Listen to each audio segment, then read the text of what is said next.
지난 시간에 합리적 조세 체계를 못했거든요. 못했는데 오늘 조금 보고 넘어가겠습니다. 합리적이다. 합리적이란 말이 뭔 말일까요? 합리적이다. 합리적이다. 합리적이다. 합리적이다. 우리 경제학의 기본 전제가 이기성과 합리적이잖아요. 이기성과 합리적인데, 합리적 조세 체계론. 영어로 얘기하면 합리적이 시스템인가 봐. 시스템. 그래서 합리적이다 그러면은 합리성을 전제로 하겠죠. 합리성을 전제로 하는데, 그럼 합리적이란 말이 뭘까?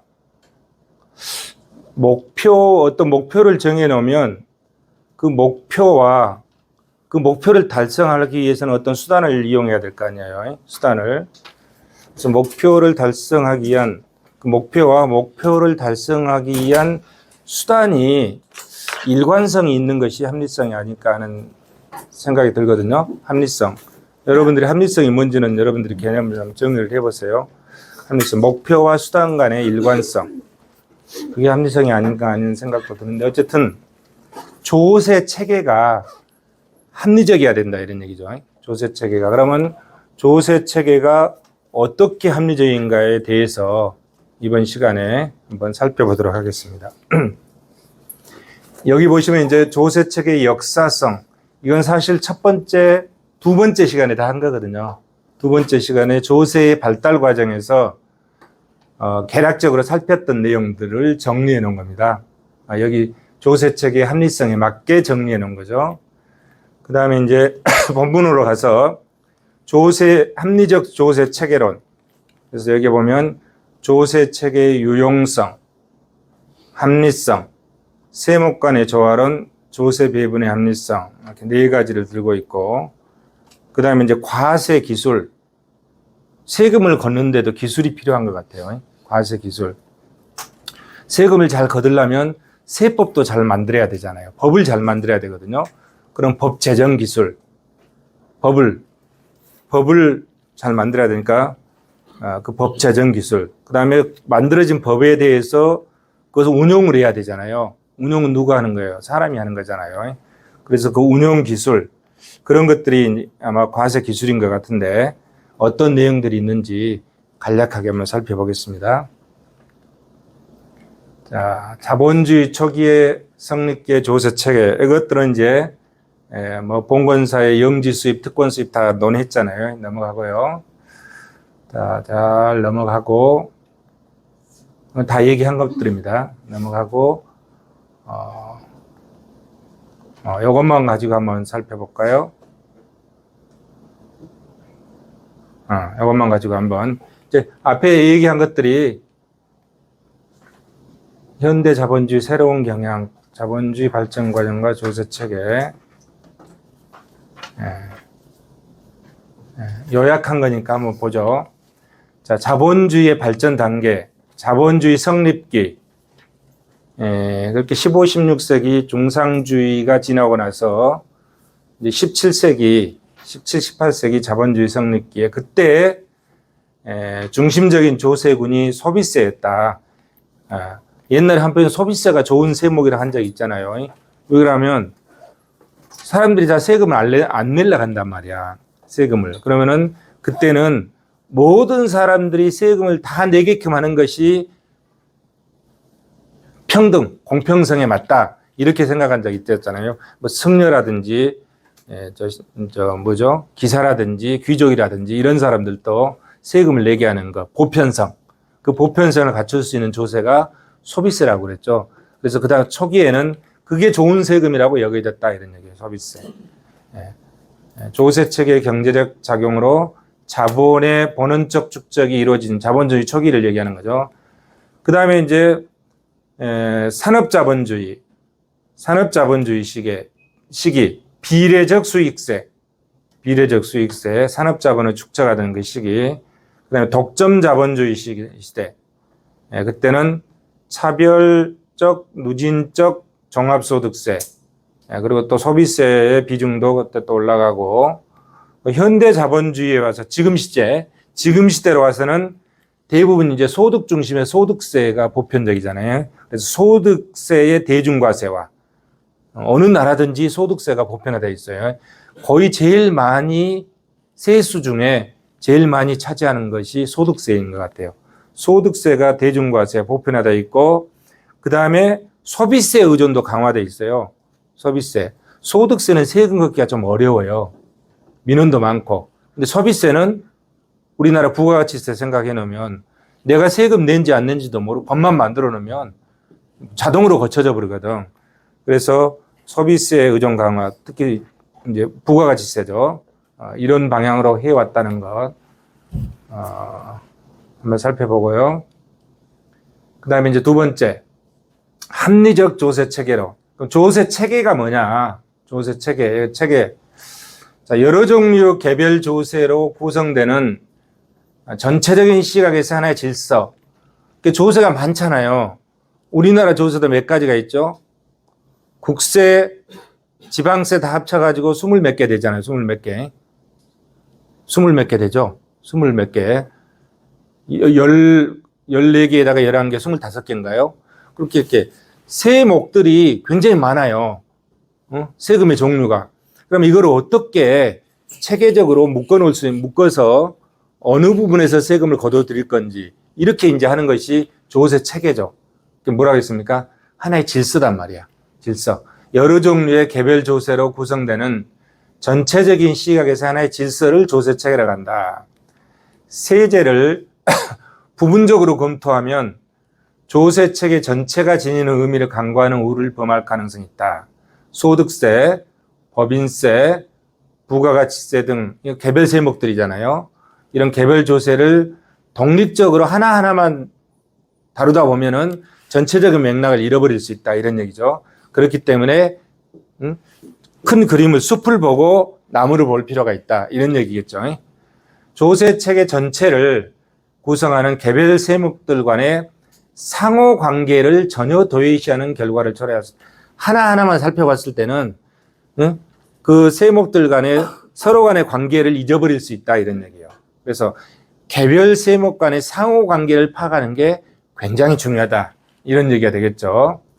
전체의 조세 체계의 테두리 안에서 다른 세목과의 관계에서 이루어지는 전제가 필요하다.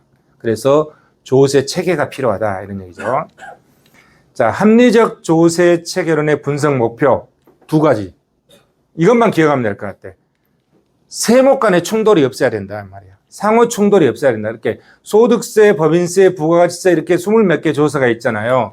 그러면 그 개별 세목들 간의 충돌이 없어야 된다. 응? 상호 충돌이 없어야 된다. 상호 충돌이 없어야 된다. 추구하는 목표에 상호 충돌 없이 조세들을 어떻게 선택해서 하나의 체계를 구성할 것인가, 이게 중요하다, 이런 얘기예요.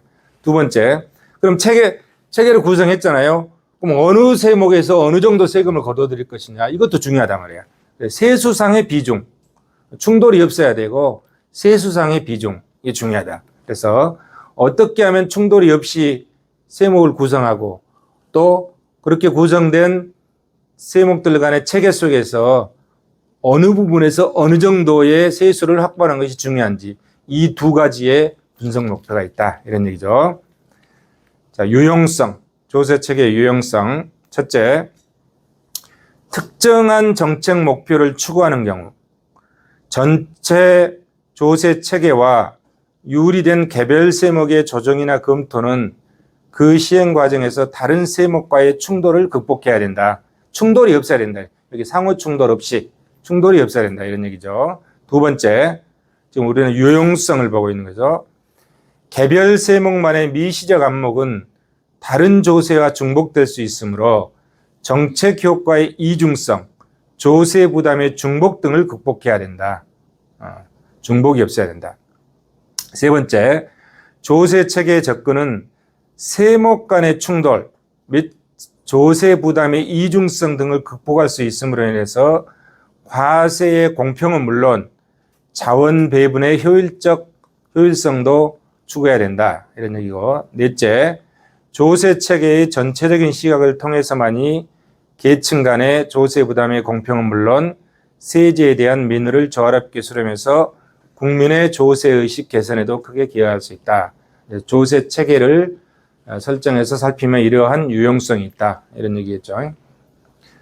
자, 합리성. 조세 체계의 합리성 기준. 이제 봄이 되니까 좀 덥네.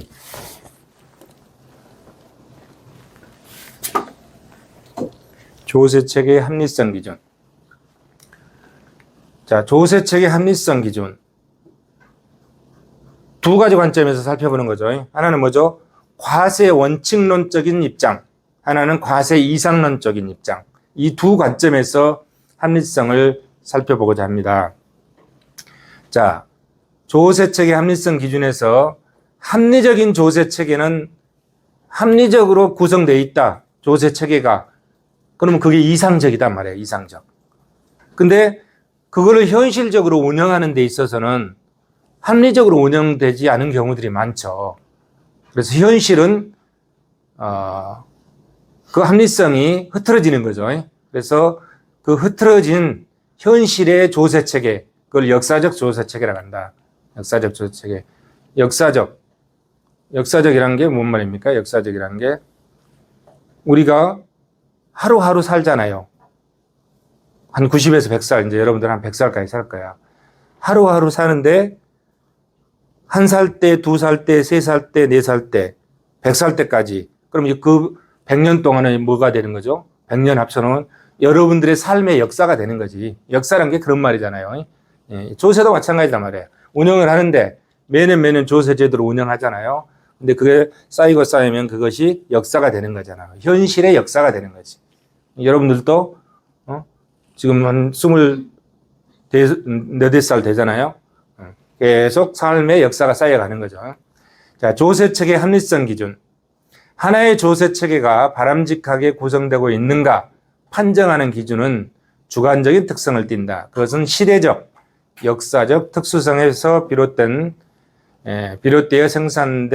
생성된 조세 이념과 밀착된 것이기 때문이다.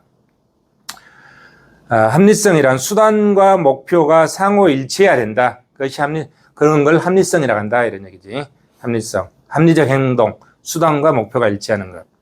합리적 조세 체계. 목표와 수단의 일관성에 기초한 합리성이 주어진 조세 체계. 목표와 수단의 일관성. 이게 합리성이라 하잖아요. 그래서 그 합리성의 기초에서 조세 체계가 형성됐을 때 그것을 합리적 조세 체계라고 한다. 이거를 이제 현대적으로 표현하면 요즘 시스템이다. 시스템적이다. 이런 얘기를 하는 거죠. 이런 얘기죠. 근데 여담을 좀 하면 시스템적이다는 얘기를 많이 해요. 사람들이. 시스템적이다. 굉장히 좋은 말이죠. 그러면 시스템적으로 한다는 거는 개인의 주관을 배제하고 가급적 객관적으로 한다는 얘기잖아요. 그런 거 아니겠어요? 응? 그렇죠? 예를 들어서 여기서 이렇게 있는데 여러분 60명 있는데 여러분들을 성적을 평가하는데 내가 저 친구는 말도 잘 들을 것 같아. 생각도 곧을 것 같아. 성격도 좋을 것 같아. 그래, 넌 100점. 이거는 뭐죠? 굉장히 주관적이잖아요. 선생의 주관적이지. 응? 이게 주관적이지. 근데 저 친구를 평가를 할 때, 그래, 출석은 잘했어. 출석 점수 20점. 출석 한 번도 결석 안 했네. 그래, 출석 20점. 그래, 중간고사 시험, 그래, 보니까 잘 썼네. 그래, 그 중간고사 20점. 또 기말고사 시험 문제를 넣고, 한 4-5문제를 내놓고 다 풀락 해가지고, 그러고 보니까, 내가 선생이 추구하는 목표대로 답안지를 잘 썼네. 그래, 이게 60점. 그래가지고 이 사람 100점. 이러면 굉장히 체계적이잖아요. 이걸 시스템적이라고 그러거든. 이걸 시스템적이라고. 근데 이 시스템적이라고 할 때는 뭐가 돼야 되는 거죠? 이 시스템적인 거를 나는 그냥 개인이 평가를 했는데 기계가 평가를 한다고. 요즘 기계가 AI가 평가를 하잖아요. 그러면 뭐 어떤 절차를 거치나요? 인푸트, 요소가 들어가잖아요. 요소를 집어넣어 인풋. 그러면 들어가면 기계 안에서 막 통계를 돌리고 뭘 돌리고 막 돌려가지고 뭘 만들어내. 그걸 뭐라 하죠? 처리 과정. 그래가지고 그 결과물이 딱 나오잖아요. 그럼 아웃풋. 이렇게 해서 그 나온 아웃풋가 목표잖아요. 목표치잖아요. 목표치가 나왔다. 그러면은 들어가는 어떤 데이터를 집어넣느냐, 인풋. 어떤 모델을 가지고 처리를 했느냐, 처리 과정. 그래서 거기에 나온 아웃풋을 가지고 판단을 하면 이게 시스템적이지. 그죠? 그래서 여러분들 이제 혹시 박사과정을 가게 되면 경제학과는 특히 논문을 쓸 때 이 과정을 거친단 말이에요. 예? 논문을 쓸 때, 데이터를 수집해가지고 이 데이터가 합리적인지, 중복된 건 없는지, 예? 중복된 데이터가 들어가면은 이중에 영향을 미치게 되잖아요. 그럼 가격이 아웃풋가 왜곡이 된단 말이야. 그렇잖아요?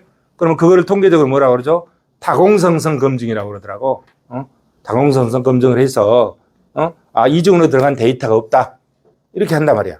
그래가지고, 모델은 이런 모델을 쓰겠다. 어떤 모델을. 그래, 나오면, 그래, 선생님이 그걸 보고, 이놈, 자료 수집해가지고, 제대로 처리해서, 제대로 나왔네?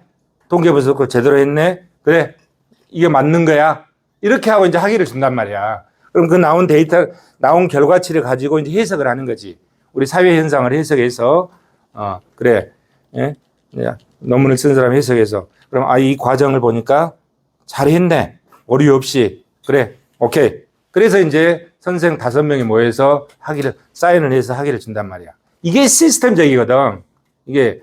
그런데 만약에 들어가는 데이터가 다공성성 검증을 안 하고 이중으로 들어간다든지 내가 좋아하는 것만 집어넣는다든지 하면 어떻게 되죠?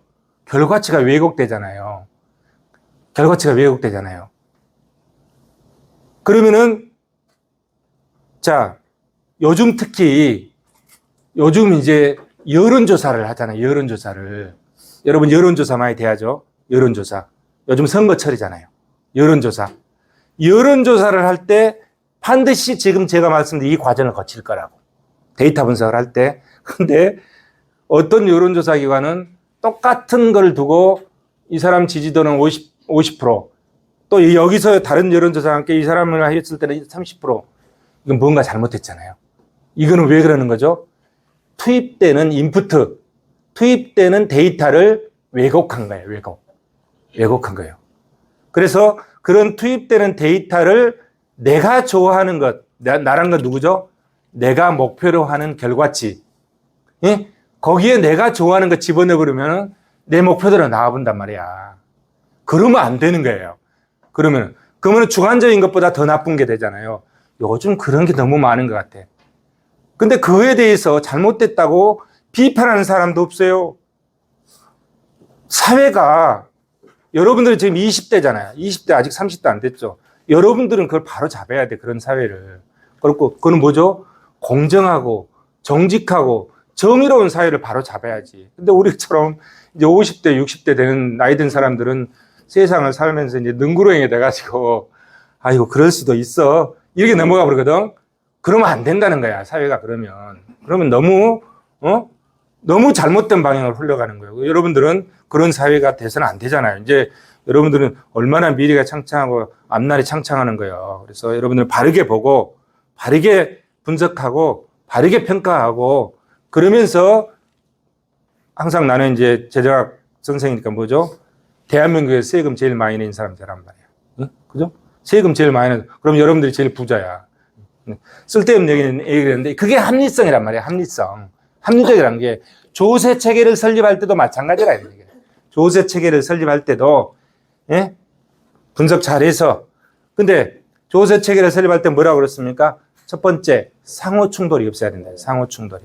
두 번째, 상호 충돌이 없이 조세 체계를 세우고, 두 번째, 그 체계를 세우는 거기에서 세수 간의 비중이 적절해야 된다.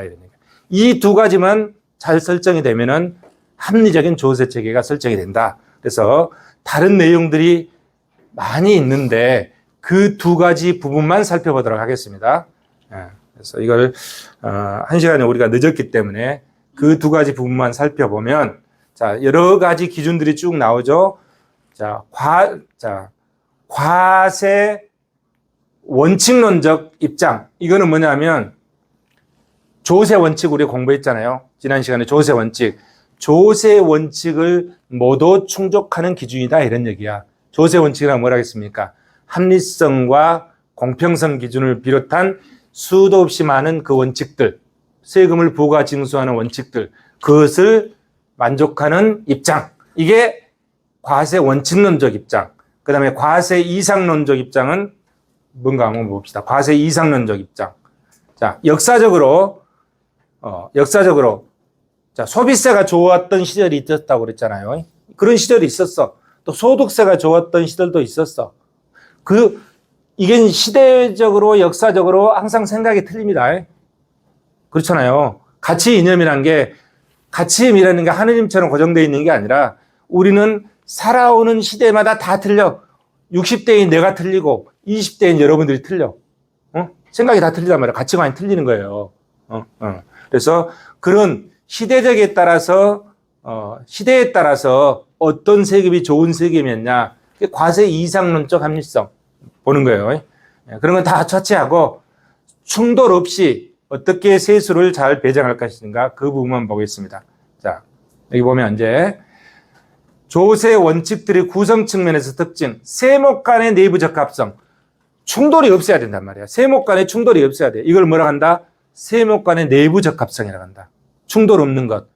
자, 충돌 없이 조세 체계가 설정이 됐다. 그럼 거기에서 적정한 비율들의 세금을 걷어들인다. 그걸 뭐라 하죠?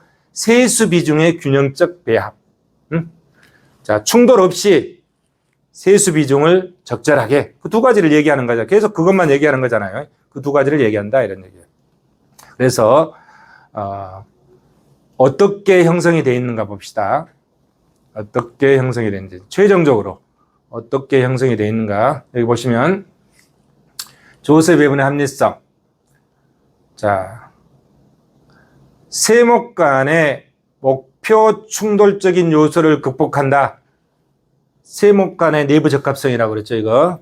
그렇게 해서 나온 게, 밑에 보시면, 조세의 비중은 세수상의 어떤 크기로 결정하는 것이 최적인가, 조세 배합의 최적 요건, 세수 비중의 최적 요건. 이거 여기 보시면, 자, 첫째.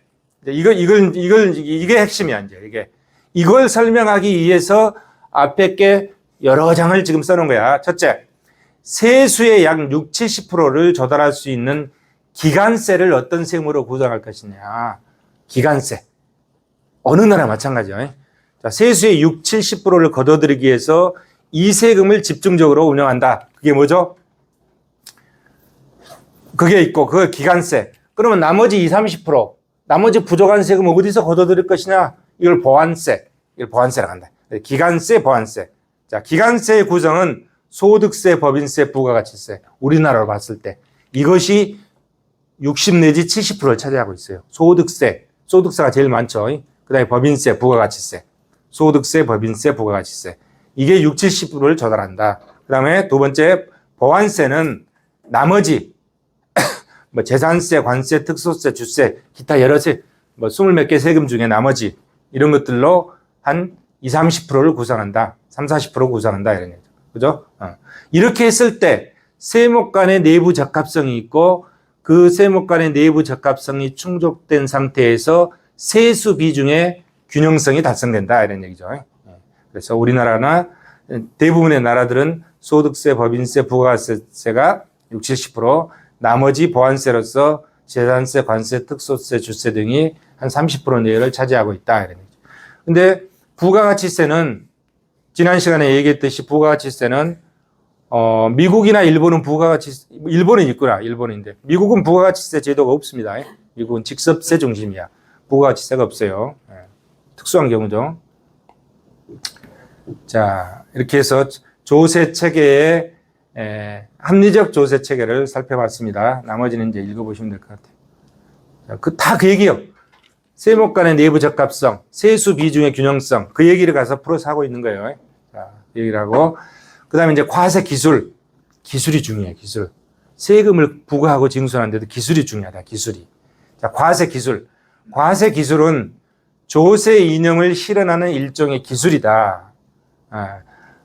메이젤은 행정적, 입법적 측면을 강조했다. 과세 기술은 조세 제도와 현실을 융합시킴에 있어서 중요한 역할을 한다.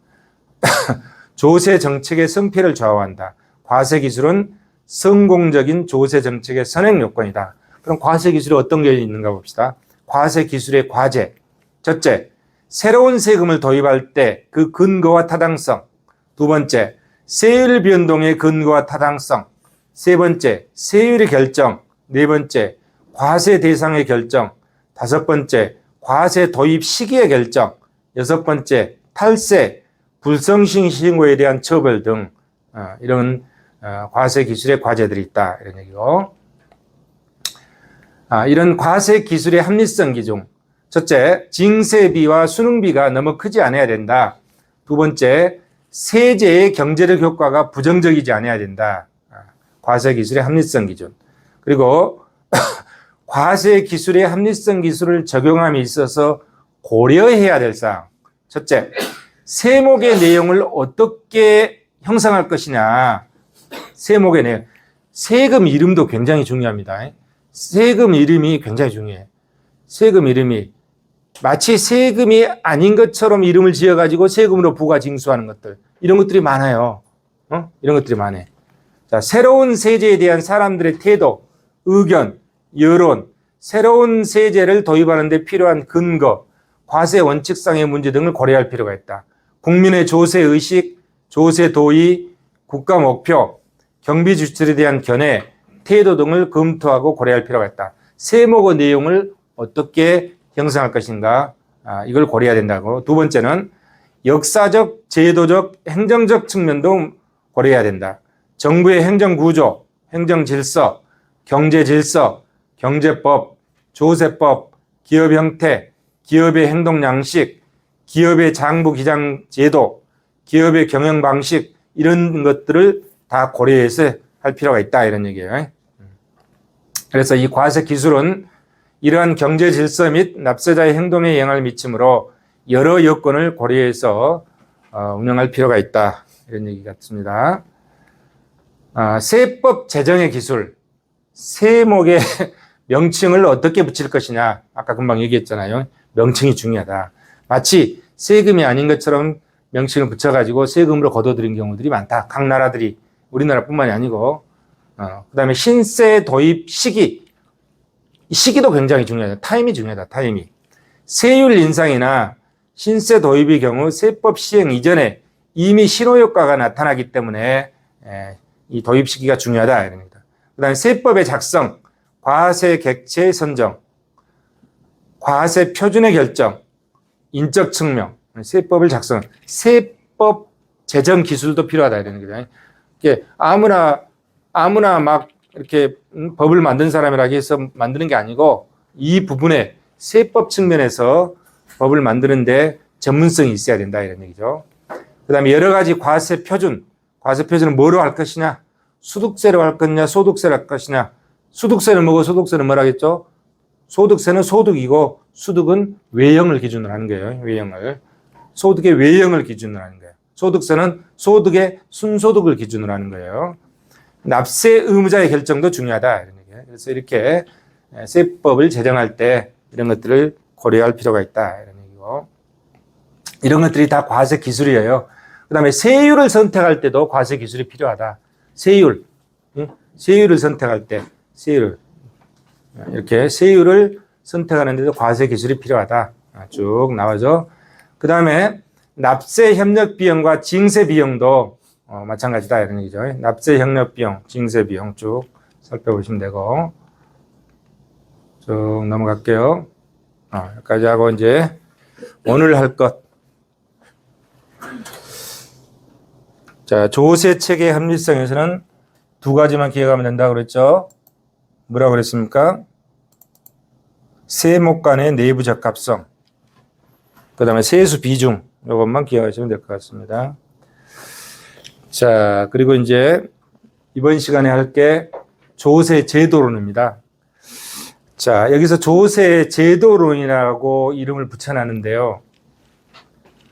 제도라고 붙인 거는 다른 의미가 아니고 제도를 운용하는 행정관청의 입장에서 행정청의 입장에서 많이 연관성이 있는 것들, 그거를 이제 조세 제도론 이렇게 이름을 붙여놨거든요.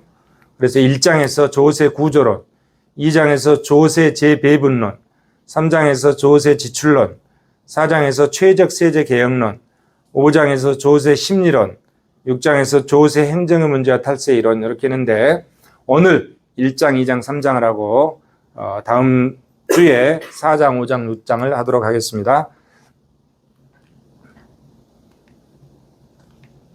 자, 조세 구조. 아까 조세 체계까지 우리가 봤죠.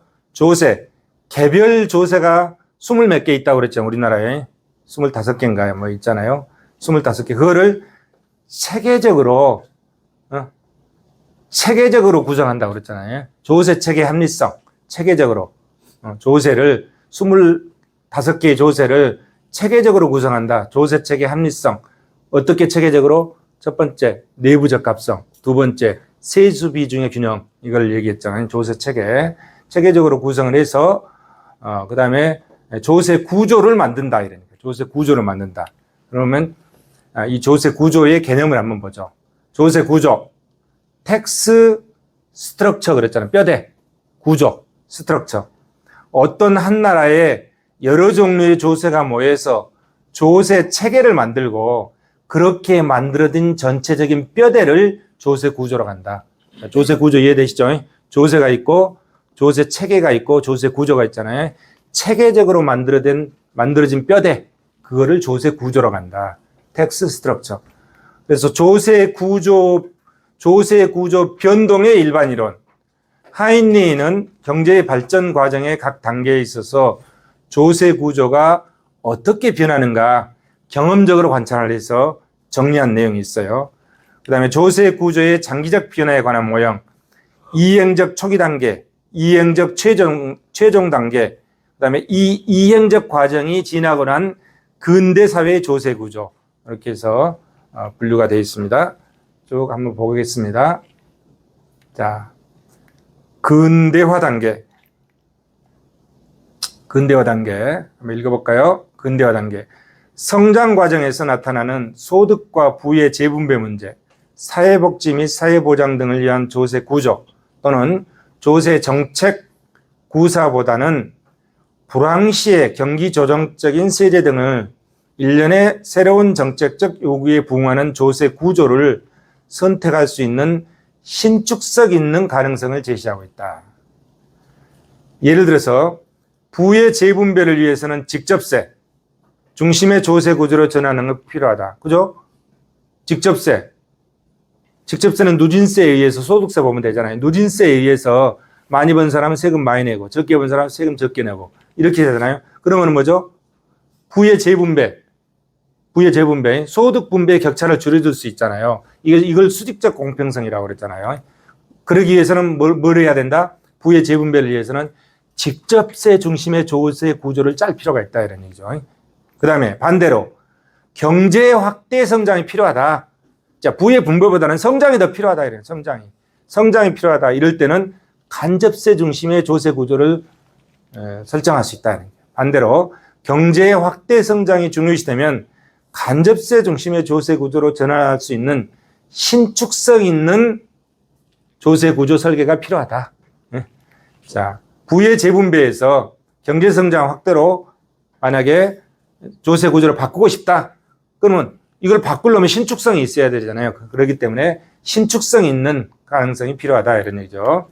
조세 구조 변화의 역사적 규정성의 특징. 우선 농업사회의 세워놓을 전통적 집적세 여기잖아요. 농업사회 전통적인 집적세 곡물로 냈겠죠. 곡물로. 그죠? 우리나라 다 곡물로 냈잖아요. 쌀 농사 지었다. 그러면 쌀을 나주평야에서 쌀 싣고 가서 어디로? 저 강화도로 해가지고 강화도에 도피해 있는 임금님한테 갖다 바치는 거죠. 농업사회 전통적 직접세. 그죠? 그 다음에 이행사회 초기 이때는 해외 교역세 뭐죠? 관세 이런 것들 간접세들이잖아요. 간접세. 예? 해외 교역세, 이행사회 초기, 그 다음에 이행사회 후기, 국내 간접세, 소비세, 예? 부가가치세 이런 것들이죠. 그 다음에 근대사회로 와서는 근대적인 직접세, 이게 뭐죠? 소득, 종가세인 소득세를 얘기하는 거죠. 이런 형태의 변화 과정을 겪었다 이런 얘기죠. 근데 이제 현대에 와서는 대중과세화 돼 있잖아요. 세금을 많이 걷어야 되잖아요. 부족해. 2023년도 작년에 세금을 얼마를 걷었냐면 딱 400조 걷어요. 400조. 근데 올해 얼마죠? 60조가 부족가 돼요. 올해 목표 자체가 부족하게 세워졌어. 350조? 대략이 5, 60조가 부족하니까 올해 세수 목표가 350조야. 펑크나잖아요. 한 5, 60조가 펑크나는 거야. 근데 골치 아픈 거야, 그러면. 세금이 펑크나잖아요. 그러면 어딘가에 불만이, 예산이 적게 들어가서 불만이에요. 우리 큰딸이 서울의 난공중학교 선생하고 있는데 교육 예산을 올해 엄청 줄여버렸대요. 그래가지고 얼마나 욕을 하는지 몰라. 선생들이. 막 그러더라고. 이렇게 어딘가에 세금이 예산이 적게 들어가니까 부작용들이 막 생기는 거야. 왜? 작년에 400조 걷었는데 올해 350조밖에 못 걷는다 이러는 거야. 50조 펑크나잖아요. 정확한 수치는 50 몇 조인가 돼요. 5, 60조 펑크나죠. 이런 현상이 생긴단 말이에요. 그래서 세금을 정부 예산에 맞게끔 세금을 걷는 게 굉장히 중요하단 말이에요. 그걸 제대로 못 걷잖아요. 그냥 온 동네에서 불만이 막 쏟아져 나오는 거지. 여기저기서 불만이야. 막. 순진한 우리 딸이 막 불평하듯이 그런 현상이 생긴단 말이에요. 이렇게. 그래서 현대에 와서는 어떻다? 조세 원칙에도 그랬잖아요. 조세 원칙에 제일 앞에다 뭘 넣었다? 세수 충분성을 넣었잖아요. 충분히 걷어들여야 된다. 세수 충분성. 자, 그 다음에 조세 구조의 진화의 특성. 조세 구조는 여러 요인에 의해서 변동하면서 진화한다. 야, 변동하면서 진화. 모든 게 마찬가지인 것 같아. 고정된 게 하나도 없는 것 같아요. 응? 원래 그대로 있는 게 하나도 없어. 시간을 놓고, 시간적으로 보면, 우주도 그러잖아요. 우주도 지금 138억 년 동안 변화해 왔잖아요. 저도 마찬가지로 올해 61인데, 61년 동안 그 변화에 순응해 왔단 말이야. 여러분들도 100살 살 때 매년 그 변화에 순응해 가는 것 같아. 항상 변화해. 뭐든지 변화해. 내 생각도 변화하고, 내 사고도 변화하고, 막 변화. 그 변화에 순응하고 그 변화에 적응한 자만이 살아남는 것 같아요. 여러분도 마찬가지예요. 여러분 사회에 가가지고 여러분들이 들어가 있는 그 사회에 그 변화에 처음에는 딱 적응됐잖아요. 매년 변화해. 그 변화에 적응된 자만이 살아남아서 뭐가 된다? 대한민국에 제일 세금 많이 내는 사람이 된다. 변화에 적응해야 된다. 생물도 마찬가지잖아요. 응? 모든 생물들이 다 지구 환경의 변화에 순응하고 적응한 생물만이 지금 살아서 지금 있잖아요. 공룡 다 죽어버리고 없잖아요. 응? 벌써 1억 2,500만 전에 다 6천만 년 전에 유칸탄반도에 별이 암석이 떨어졌으니까 6천만 년 전에 다 없어져 버렸잖아요. 그 이후에 지구가 계속 변하면서 변화에 적응한 자만이 살았다 이거야. 모든 생물이. 사회도 마찬가지인 것 같아. 항상 변화해. 그럼 그 변화에 적응을 해야만이 살아남는다 이런 얘기예요. 나처럼 나이가 들잖아요. 나이가 들고 50대, 60대가 되면 변화에 적응을 잘 못해요. 그러니까 잘 살아남지를 못하는 거지. 그러니까 자꾸 퇴보해 가는 거죠. 여러분들이 이제 팔팔하잖아요. 이제 얼마나 왕성해. 변화에 잘 적응을 하면서. 그렇다고 그 변화에 적응한다는 게 막 간신처럼 이렇게 하라는 얘기가 아니에요. 자기 원칙과 원리와 자기 논리를 가지고 적응해 나가야 하는 거죠. 이렇게 조세 구조도 여러 가지 요인에 의해서 변동하면서 진화된단 말이에요. 변동하면서 진화되기 때문에 거기에 맞게끔 조세 구조를 설계해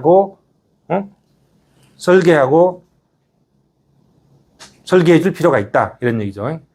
자, 여기 보시면 IMF 자료를 이용한 조세 구조. IMF 자료. 직접세, 국내 간접세, 관세. 자, 이게 굉장히 중요합니다. 직접세. 직접세는 소득세, 법인세, 사회보장세죠. 직접세, 국내 간접세, 부가가치세, 물품세, 관세 이 세 개는 IMF에서 이 세 축으로 나눴어요. 직접세, 국내 간접세, 관세. 그러면 이 직접세, 국내 간접세, 관세는 이렇게 나눈 거는 세목 간의 충돌이 없이 세수 비중의 적합성을 감안해서 이렇게 만들어 놓은 거예요. 어디서? IMF에서. 그런데 그러면 각 나라들은 이것이 어떻게 적용되고 있는가 보자 이러니까. 먼저 선진국형 조세구조. 선진국형 조세구조는 직접세와 국내 간접세가 거의 반반씩 됐다. 직접세와 국내 간접세를 거의 반반씩 구성하는 절충형 조세구조이다. 직접세와 국내 간접세. 관세는 좀 등한시하죠. 등한시. 예외적으로 미국과 일본은 직접세 치중하는 국가고 소득세, 사회보장세에 치중하는 직세 치중 절충형 조세구조이다. 미국과 일본은 제외한 대부분의 선진국들은 직접세와 국내 간접세 중심이다 이런 얘기. 그 다음에 중진국형, 신생공업국, 우리나라 같은 중진국형, 우리나라 같은 경우는 직세와 국내 간접세 및 관세 이 세 개를 골고루, 선진국은 이 앞에 두 개를 골고루, 우리 같이 중진국은 이 전체 세 개를 골고루. 우리나라 선진국이라 해야 될까? 선진국, 중진국, 꼭대기, 선진국, 거의 문턱이죠. 예. 자, 이행형, 이걸 이행형 조세구조라고 한다. 그 다음 후진국형. 후진국은 이 뒤에 두 개 중심이야. 국내 간접세, 관세. 뒤에 중심이야. 선진국으로 갈수록 직접세 중심으로 가는 거죠. 그죠? 예. 그렇게 돼 있다. 이런 거. 자, 그래서 직세 치중형 선진산업국가들, 이행형 신생산업국가, 간세 치중형 후진국형 국가들 이렇게 분류를 해놨죠. 나머지는 살펴보시고요. 자, 시대별로. 자, 시대별 조세 구조의 변화. 이거는 이제 역사적 측면에서 쭉 봤던 거고, 피터가 얘기하는 조세 구조 변동군 국가군을 한번 볼까요? 피터가. 자, 첫 번째, 재분배 지향군. 스웨덴, 노르웨이 등 북유럽. 이쪽은 굉장히 복지국가에 가까운 나라들이죠. 복지국가 건설을 재분배 정책으로 최우선하고 있고 비교적 높은 한계세율이다. 소득세수 비중도 40에서 50%. 직접세 치중이다. 북유럽 스타일. 그 다음에 두 번째, 탈세와 조세 회피군. 프랑스하고 이태리. 이쪽이 조금, 프랑스하고 이태리, 이쪽이 좀 생각이 자유로운 것 같아. 북유럽에 비해서 남유럽 쪽, 이태리, 프랑스가 생각이 굉장히 자유로운 것 같아. 그러다 보니까 간접세 중심이야. 이쪽은 간접세 중심. 자, 프랑스와 이태리는 조세 마찰이 심하지 않은 간접세 치중 세제를 현재 하고 있다. 우리나라에서 시행하고 있는 부가가치세가 어디서 발생한 거죠? 프랑스에서 도입해 온 겁니다. 프랑스에서. 부가가치세는 간접세잖아요. 간접세 치중형. 그 다음에 세 번째, 지방분권화군. 미국과 영국. 세수 구조는 재산세 비중이 비교적 높은 것이 특징이다. 그 다음 네 번째, 조세 부담 저하군.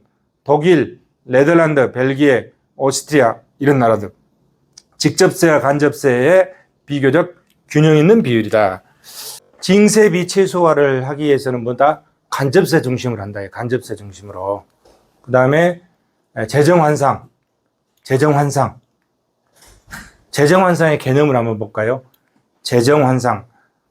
조세 부담에 비해서 지출 편익을 과다하게 인식한다.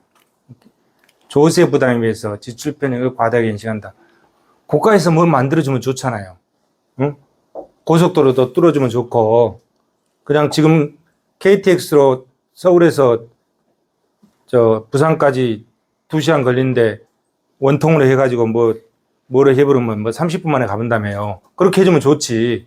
그렇잖아요. 근데 뭐가 들어가죠? 돈이 엄청나게 들어가잖아요. 근데 국민들은 그거를 막, 복지 혜택을 해주길 바라는 거지. 편리성을 바라는 거지. 국가에 대해서. 근데 국가는 돈이 없잖아요. 그럼 그 돈 누가 내야 돼? 우리가 내야 되잖아요. 그죠? 결국은 우리가 납세자인 국민이 내야 되거든. 근데 우리가 돈을 많이 내는 거는 생각하지 못하고, 공공재의 편익을 많이 원한다 이거야. 이걸 뭐라 한다? 재정환상이라고 한다. 이걸 재정환상. 조세 부담에 비해서 지출 편익을 과다하게 인식하는 것. 이거를 재정 환상이라고 한다. 개념 이해되시죠? 재정 환상. 재정 환상. 자, 조세 그러면 과다하게 평가한다. 조세 저항이 줄어들면 조세 저항을 줄이기 위해서는 조세 수능을 줄이고 조세 수능을 위해서도 필요하다. 가시적 조세는 비가시적 조세에 비해서 조세 부담의 감지 효과가 크다. 여러분, 소득세는 회사에서 이제 직장 취업해가지고 월급 받잖아요. 한 달에 월급 500만 원 받는데 세금을 100만 원 띄어버렸어. 금방 알잖아요. 그러면서 집에 갖고 갈 돈이 400만 원밖에 안 돼. 이런 거를 감지적 조세라요. 금방 느낄 수 있다 이게야. 우리 몸으로. 그죠? 소득세는 세금 띄고 주니까. 근데 캔커피 사 먹을 때 1,000원 주고 사 먹었어. 여기 세금 10% 들어있어요. 근데 못 느끼잖아요. 이런 걸 뭐라 한다? 비감지적 조세라고 한다. 그래서 감지적 조세는 소득세에, 직접세에 많고 비감지적 조세는 간접세에 많다. 이런 얘기죠. 가시적 조세는 비가시적 조세에 비해서 조세 부담의 감지 효과가 크며 재정 환상은 이러한 비가시적 간접세에서 비롯된다. 그러나 알트는 반드시 그런 것은 아니라는 입장이다. 조세 측면과 더불어서 지출 측면을 동시에 고려해야 했고 간접세가 얼마나 재정 환상을 일으키냐는 그 나라의 유통구조에 달려있다. 재정 환상을 야기하는 요인 조세 지출. 조세 지출에 기인한다. 조세 지출이 뭐죠? 조세 수입은 들어봤어도 조세 지출은 잘 안 들어봤잖아요. 응? 자, 조세 수입은 자, 논리적으로 보면 여기가 납세자고 여기가 정부잖아요. 정부가 공공재 편익을 제공해 주니까 그 대가로 세금을 낸다. 이게 조세잖아요. 조세죠? 그러면은 정부 입장에서 보면 조세 수입. 정부 입장에서 보면 공공재는 뭐예요? 재정 지출이잖아요. 재정 지출. 이게 재정 지출이 되는 거죠. 조세 수입은 재정 수입이 되죠. 재정 수입이 되잖아요. 조세 수입은 수입이지. 왜 또 조세 지출이야? 예? 조세 지출이야. 재정 지출도 아니고. 조세 지출. 이 조세 지출은 뭐냐면 원래 세금을 이렇게 세금을 걷었다가 그 세금을 다시 돌려주면 이 납세자 입장에서는 똔똔이잖아요. 예? 비과세, 감면 이런 것들 어디가 있어? 비과세, 감면, 면세 이런 것들. 예를 들어서 자 납세자 입장에서 100만 원을 비과세해 준다. 100만 원을 비과세해 준다. 그럼 뭐요? 100만 원에 대해서 세금을 안 내는 거잖아요. 자, 100만 원에 대해서 세금을 10만 원을 내야 되는데 비과세해 준단 말이야. 그럼 뭐요? 비과세해 준다는 의미는 내가 10만 원을 정부에다 냈다가 그 정부가 다시 나한테 10만 원을 돌려준 거다가 똑같은 효과잖아요. 그죠? 이해되시죠? 이럴 때 내가 정부에 내면은 정부에서는 조세 수입이고 정부에서 다시 돌려주는 이때 이거를 뭐라 한다? 조세 지출이라고 한다. 근데 사실상 뭐예요? 정부라는 그 국고에 안 들어가는 거잖아요. 안 들어가는데 들어갔다 나온 것하고 똑같은 원리가 된다 이런 말이에요. 이럴 때 쓰는 거를 조세 지출이라고 쓴다. 이 재정 지출하고는 전혀 틀립니다. 재정 지출은 뭐예요? 세금이 실제 정부에 들어가서 그 세금을 지출한 게 재정 지출이고 조세 지출은 세금이 정부에 들어갈 것을 들어오지 않게 해주는 것이 조세 지출이야. 개념 이해되시죠? 개념 그렇게 이해하시면 돼요. 개념을. 그러니까 그 조세 지출은 이런 거죠. 각종 세제상의 감면 조치 이런 걸 다 조세 지출이라고 한다. 들어갈 것을 안 들어가게 해줬으니까. 그러면 논리적으로 들어갔다가 다시 나한테 온 거하고 똑같은 이치잖아요. 그래서 그런 거를 뭐라 한다? 조세 지출이라고 한다.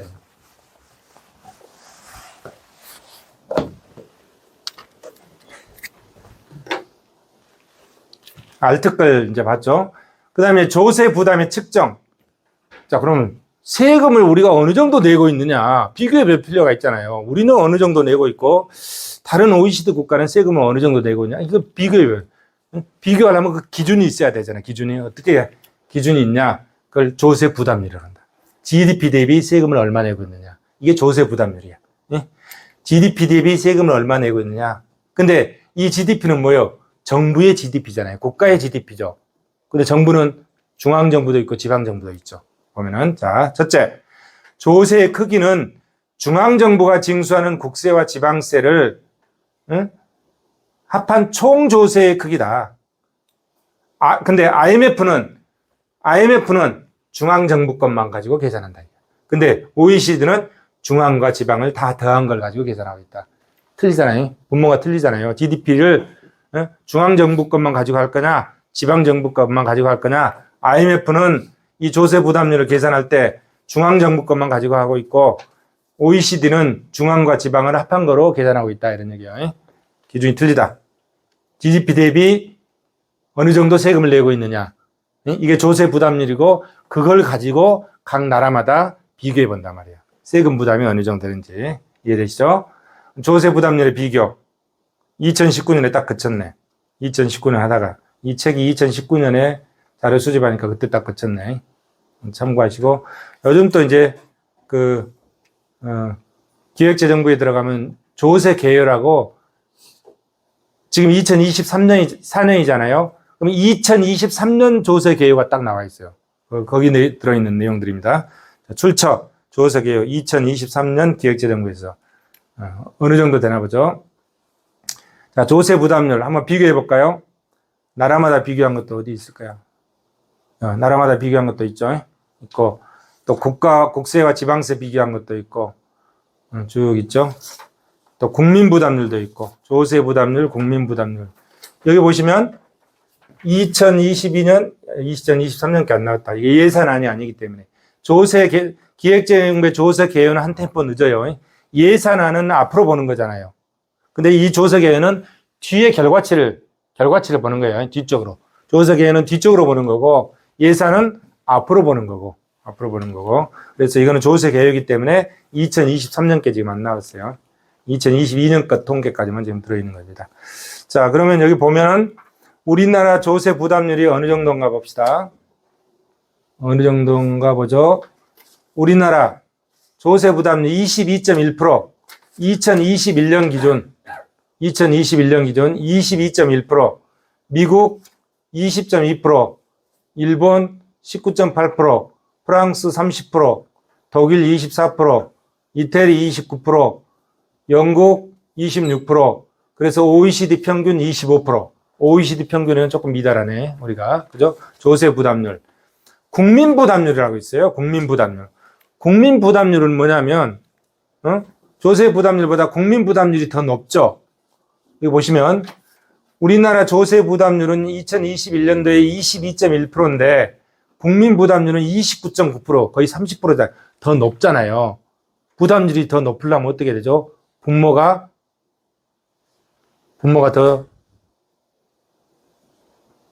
분모는 똑같지. 국민소득이니까. 분자가 더 커야 되잖아요. 그러면 국민부담률은 조세만이 아니라 뭐죠? 사회복지 지출까지 더한 거야. 조세 플러스 사회복지 지출까지 더한 게 뭐다? 국민부담률이다. 국민부담률. 뒤에 또 나올 거예요. 여기 나오네. 국민부담률. 조세 부담률 플러스 사회보장 부담률을 합쳐놓은 것이다.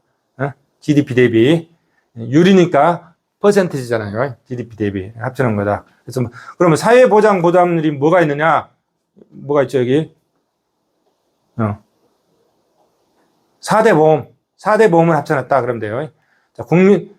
자, 사회보장 부담률은 분모가 국민소득, 분자가 의료보험이나 연금보험료 등 사회보장 부담을 합친 것이다. 4대 보험을 합쳐놨다 생각하시면 될 것 같습니다. 국민부담률 나왔죠? 그 다음에 이제 조세부담의 측정. 자, 조세부담을 측정하는데 측정 방법이 소득의 원천 측면과 사용 측면. 소득의 원천 측면과 사용 측면. 자, 이치를 우리가 깨달아야 돼요. 항상 이치를. 소득의 원천 측면과 사용 측면이다. 그러면 자, 기업이 여기가 있죠. 기업이 여기가 있고, 여기가 가게가 있잖아요. 가게가 있고, 그러면은 경제 모형이 이렇게 된다고 그랬죠. 여기 됐죠. 이제 그러면은 소득은 어디야? 우리가 여기 있잖아요. 얘가 우리는 여기 서 있는 거예요. 우리는 여러분들은 다 여기 서 있는 거예요. 가게 여기 서 있는 거예요. 여기 가게는 효용극도를 추구한다고 그랬죠. 그럼 가게는 토지와 노동과 자본을 생산 요소 시장에 제공해 준단 말이에요. 토지를 제공해 준 대가로 집대, 노동을 제공해 준 대가로 임금, 자본을 제공해 준 대가로 내 돈을 주식으로 투자하면은 집대 임금 이자, 빌려주면은 이자, 자본으로 투자하면은 배당. 그럼 이거 뭐야? 이게 다 소득이잖아요. 이게 소득이지. 이 소득에 대해서 세금을 매기는 게 소득세죠. 그럼 이게 소득이야. 그러면 소득이 발생하는 원천이죠. 생산 요소 시장은 가게가 소득이 발생하는 원천이야. 가게의 소득이 발생하는 원천은 어디다? 생산 요소 시장이야. 그러면 소득을 사용하는 것, 이렇게 소득이 나오잖아요. 그러면 소득이 나오면 이 소득을 쓰잖아. C 플러스에서 소득을 쓰는 건 어디야? 상품 시장이잖아요. 소득을 쓰는 거는 상품 시장이고 소득이 발생하는 원천은 뭐다? 생산 요소 시장이다. 그렇기 때문에 여기 보면 자, 머스크랩의 식을 가지고 보면 실질 가처분 소득은 P 플러스 TS. 이거는 뭐예요? 이거는 사용 측면이에요. 사용 측면. 사용 측면은 어디입니까? 상품 시장을 얘기하는 거예요. 이거는 뭐예요? 생산 요소 측면이에요. 분자는 분모가 밑에죠. 분모는 상품 시장이야. 이거 상품 시장. 상품 시장. 분자는 이거는 생산 요소 시장이야. 생산 요소 시장. 이렇게 계산하는 거예요. 그럼 생산 요소 시장에 이가 뭐예요? 열드 소득이잖아요. 소득. 내가 소득을 이렇게 소득이 발생하면 여기 세금을 내잖아요. 세금을 내죠. 그럼 내 소득에서 세금을 빼. 이게 뭐죠? 이게 가처분 소득이다. 가처분 소득. 그래서 이 가처분 소득을 얘기하는 거죠. 이게 가처분 소득이죠. 가처분 소득. 자, 상품 시장에서는 이게 뭐예요? 이게 물가잖아. 물가. P가 어디 있어? P. 자, 생산물 가격이니까 물가죠. 그러면 생산물 가격 물가고 여기서 생산 요소를 받아가지고 여기에 기술을 플러스해서 뭘 만듭니까? 상품을 만들잖아요. 상품을 만들면 판매를 할 때 여기에 뭐가 붙는다고 했죠? 물품세가 붙잖아요. 물품세. 그러면 생산자 가격, 생산물 판매 가격에다가 물품세라고 하는 세금이 붙잖아요. 그래서 뭐죠? 플러스가 된 거죠. 플러스. 응? 자, 요소의 생산물 가격에 물품세가 붙으니까 플러스가 되는 거예요. 물품세가 플러스 돼서 나는 자, 여기서 10,000원에 생산을 했는데 1,000원에 물품세가 붙으면 나는 얼마에 사는 거야? 11,000원 주고 소비하는 거지. 내 소비 가격은 11,000원이야. 11,000원 주고 소비하는 거죠. 그렇기 때문에 플러스 됐죠? 상품 시장에서는 플러스 됐어. 근데 생산 요소 시장에서는 마이너스잖아요. 마이너스. 어떻게? 내가 소득을 벌었는데 한 달에 500만 원 벌었어. 500만 원 벌었는데 소득세 100만 원 빼고 400만 원 내가 집으로 갖고 갔어. 가처분 소득 400만 원. 마이너스잖아요. 마이너스. 응? 생산 요소 시장에서는 마이너스. 생산물 시장에서는 플러스. 이해되시죠?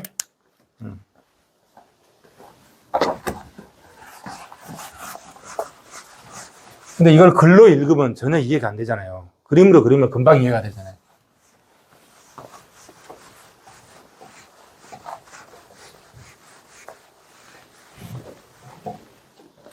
자, 빨리 넘어갑니다. 그래서 실질 가처분 소득은 화폐 소득을 물가지수로 나눈 거다, 이런 얘기예요. 분자가 화폐 소득이고, 분모는 물가. 생산물 가격에다가 물품세를 플러스했으니까 물가다. 이것이 뭐다? 실질 가처분 소득이다. 실질 가처분 소득.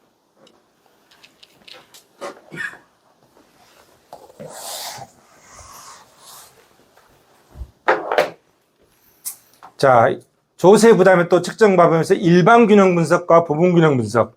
일반 균형 분석. 뭐 여러분 잘 아시죠? 경제학과니까 특히 잘 알죠. 일반균형. 모든 영양 요소를 다 반영해서 평가하는 것. 그게 일반균형 분석. 부분균형 분석. 특정한 요소만 잘라내서 분석하는 것. 부분균형 분석이죠. 거기에 이제 조세 부담의 귀착 유형에는 이제 절대적 귀착, 차별적 귀착, 균형해성 귀착 있는데, 절대적 귀착은 여기 보시면 특정한 조세 부과로 인한 분배적 효과를 분석하는 방법이다. 자, 정부 지출과 기존의 세수는 변화가 없어. 응? 이게 뭔 말이냐면, 절대 귀착은 이게 뭔 말이냐면, 자, 여기가 납세자가 있고, 여기가 정부가 있잖아요. 자, 정부가 있죠. 그럼 여기 이제 공공재를 제공해주면 이제 조세, 세금을 내잖아요. 이 시스템이죠. 이렇게 되면, 자, 2023년도에 정부가 거둬들인 세금이 얼마라고 그랬죠? 400조라고 그랬죠. 400조를 거둬들였어. 400조를 거둬들였는데, 이 400조 중에,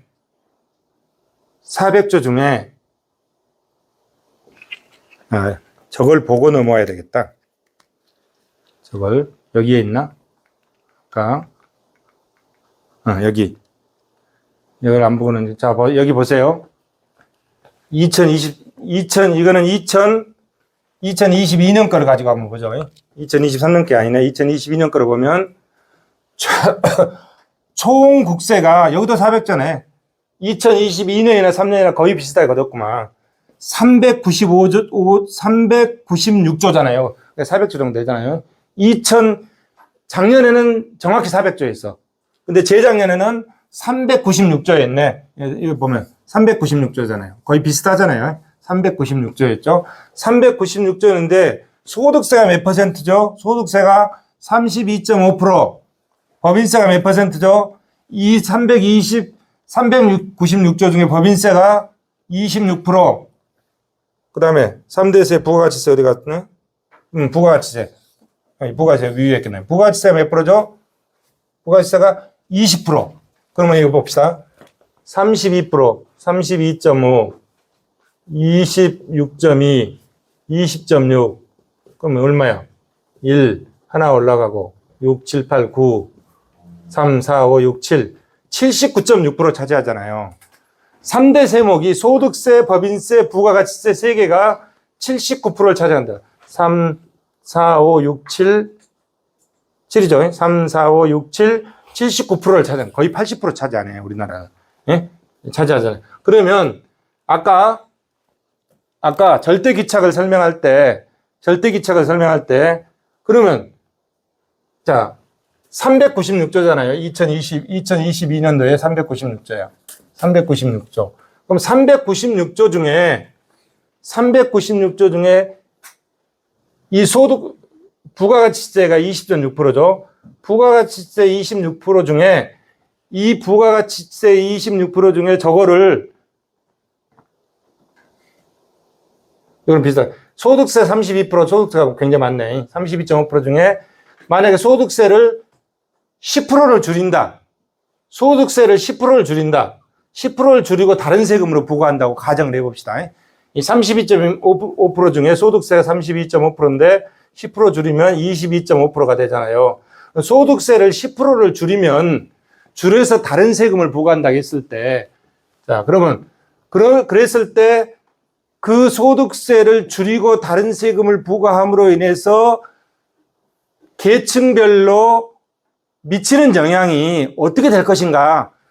전체 세수는 그대로 변함이 없잖아요. 그 다음에 들어오는 세수도 변함이 없고 나가는 지출도 변함이 없어. 정부 세입과 세출이 변함이 없어. 이제 다시 뒤로 가서. 자, 절대기착. 여기 보시면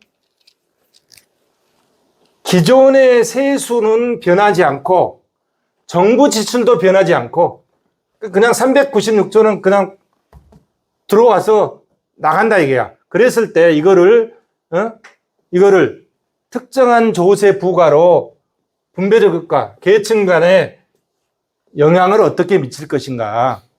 이 세금이 아까 소득세를 10% 줄였을 때 그 소득세 10% 줄인 것이 어디에 어떤 영향을 미치 이런 식으로 분석하는 것이 이것이 절대기착이다. 이게 절대기착. 특정 조세 부과로 인해서 분배적 효과. 그러면 다시 얘기하면 아까 소득세가 32.5 이렇게 볼 수도 있잖아요. 32.5%잖아요. 그럼 소득세 특정 조세는 소득세잖아요. 특정 조세 부과로 인한 분배적 효과. 이 소득세 32.5%가 어느 계층에 얼마만큼 부담하고 있는지 분석해 볼 수 있잖아요. 어디서 세금을 얼마만큼 내고 있는지 그걸 가지고 공평성을 따져볼 수도 있잖아요. 이런 식으로 분석하는 것 이게 뭐다? 절대기착이다. 이렇게 수입과 지출은 그대로 놓은 상태에서 소득세가 계층별로 어떤 영향을 미치고 있느냐 이런 식으로 분석하는 게 절대기착이에요. 차별기착은 뭐냐? 차별기착은 그러면 이 소득세 32.5%를 다 없애버리고 이걸 부가가치세로 거둔다면 소득세를 32.5%로 없애버리고 이 32.5% 전부 다 부가세로 바꿔서 거둔다면은 어떤 영향을 미칠 것이냐 이렇게 분석하는 것. 그죠? 수입과 지출은 변화가 없고 하나의 조세를 다른 조세로 대체했다. 소득세를 부가가치세로 대체해서 걷는다면 계층 간에 어떤 영향을 미칠 것이냐 이런 식으로 분석하는 것. 그걸 뭐다? 차별기착이라. 차별기착. 그 다음에 균형예산기착은 뭐냐면 위에 거다가는 완전히 틀립니다. 위에 거는 완전히 틀린 이거는 수입이 지출액과 직접 연관이 되어 있다는 가정하에 수입과 지출이 바뀌는 거예요. 변동이 있는 거예요. 이거는 수입과 지출의 변동이 없는 상태에서 분석하는 거고 여기는 수입과 지출의 변동을 고려해서 분석하는 거예요. 그걸 뭐다? 균형예산기착이라고 한다. 개념 이해되시죠?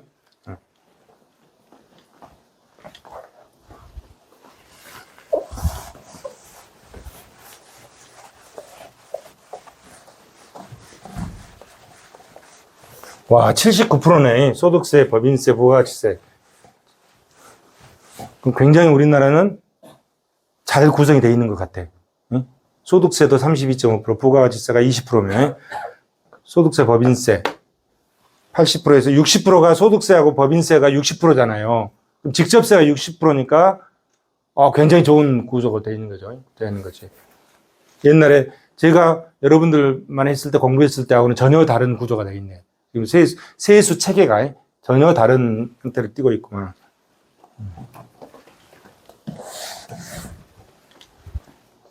자, 또. 자, 그런 걸 얘기하고 있는 겁니다. 자, 조세 부담 측정의 문제점. 그런데 이 측정할 때 문제들이 많다 이게야. 실제 측정을 할 때 아까 제가 시스템적이라고 얘기하면서 어떤 인풋을 투입해서 어떻게 처리해서 아웃풋으로 나오느냐. 그게 공정하고 투명해야 된다고 얘기했잖아요. 근데 또 이런 문제가 또 있어. 그 문제뿐만이 아니라 여러분 그 문제뿐만이 아니라 자, 부분 균형 분석을 할 때 가정을 한다고 가정을 하는데 여기 보시면 봐봐요. 자, 부분 균형 분석에 전제되는 가정. 과세의 일반 균형 측면은 고려하지 않은 상황에서 부분적인 측면만을 토대로 전체적인 경제 현상을 도출한다? 잘 맞을까요? 잘 안 맞을 수 있잖아요. 그런 얘기예요. 현실을 너무 지나치게 단순화해서 분석한다 이게. 부분균형 분석은 현실을 너무 지나치게 이런 문제점이 있다 이게. 두 번째 이런 문제점이 있고 또 뭐야 이게 조세 부담의 가장 큰 문제점. 첫째, 자 이거는 이제 총론이고 직접세와 간접세의 전가 과정에 대한 일관성. 자 소득세는 전가하지 않는데 완전 비탄력성이야. 소득세는 전가하지 않는데 자 완전 비탄력적 이거잖아요. 자 소득세는 전가하지 않는데 완전 비탄력적. 이렇게 이 가정을 했어. 근데 소비세는 전가한다. 소득세는 전가하지 않는데 소비세는 전가한다고 가정을 했다. 그럼 일관성이 없잖아요. 일관성이 없어. 전가하지 않는다고 이렇게 해놓고 또 소비세는 완전 비탄력적이다. 완전 무한대잖아요. 이거. 이렇게 가정을 하면은 자 똑같은 하나를 분석하는데 이 가정이 틀리잖아요. 이러면 가격이 왜곡된단 말이야. 가격이. 근데 현실적으로 이렇게 분석을 하고 있더라 이런 얘기야. 그렇기 때문에 이렇게 분석한 게 어느 정도 정확하게 결과치가 나올 수 있느냐, 이런 문제점이 있다 이런 얘기지. 그죠? 동일한 분석에서 하나는 단기적이다. 완전 비탄력적은 단기적인 거잖아요. 완전 탄력적은 뭐예요? 무한히 장기적인 거잖아요. 하나는 단기적인 측면을, 다른 하나는 장기적인 측면을 고려하면 일관성이 없다 이런 얘기지. 근데 현실적으로 그렇게 하고 있더라 이런 얘기야. 이런 문제점이 또 있다. 둘째, 특정한 조세가 소비자에게 전가된다고 할 때 조세 부담을 분석함에 있어서 과세가 수요 곡선에 미치는 영향을 관가하고 있다. 그렇죠? 과세가 수요 곡선에 영향을 미쳐서 많은 변화가 있다. 수요 곡선은 과세 후에도 항상 일정하다고 가정한다. 근데 변동하는 것은 공급 곡선뿐이라고 가정한다. 그럼 비현실적이다. 이런. 근데 왜 이렇게 하느냐? 시간과 비용이죠. 시간과 비용 때문이죠. 물론 대형 컴퓨터를 갖다 놓고 모든 미치는 영향을 다 조사해서 하면 되겠지. 불가능한 건 아니겠죠. 되겠지. 근데 그게 효율성 측면에서 그게 바람직하냐 이런 얘기지. 어쨌든 이런 문제점들이 있다. 이런. 세 번째, 조세 부담 수준을 정확하게 측정하는 방법은 현실적으로 존재하기 어렵다. 또한 조세 부담 수준의 적정 여부를 판단할 수 있는 기준도 없다. 가장 많이 쓰이는 비교 기준은 비례소득세지만 정액세를 사용한다는 주장도 있다. 넷째, 소득에 비해서 조세 부담이 상당히 크다면 생산 요소 시장을 포함시킨 새로운 일반균형 효과. 다섯째, 조세로 인한 간접적인 효과가 고려돼야 할 것이다. 근데 간접적인 효과는 고려하지 않고 분석한다. 그래서 이런 문제점들이 있다 이런 얘기죠.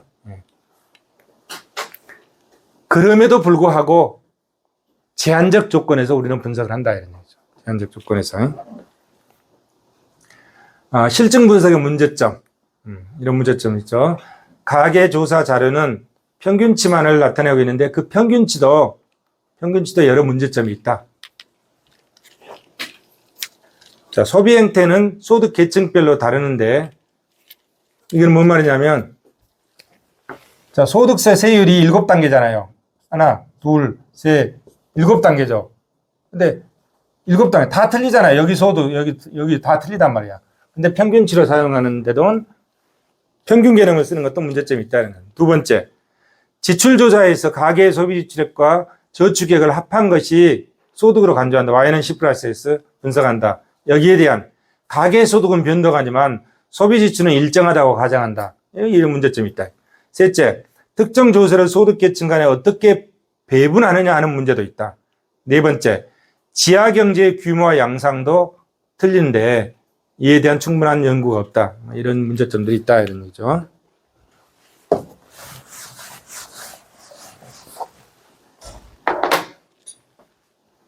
자, 그러면 실무적으로 이제 어떻게 측정하느냐? 로렌츠 곡선으로 측정하는 거죠. 자, 로렌츠 곡선으로 측정하는 거. 이게 뭐야? 수평축이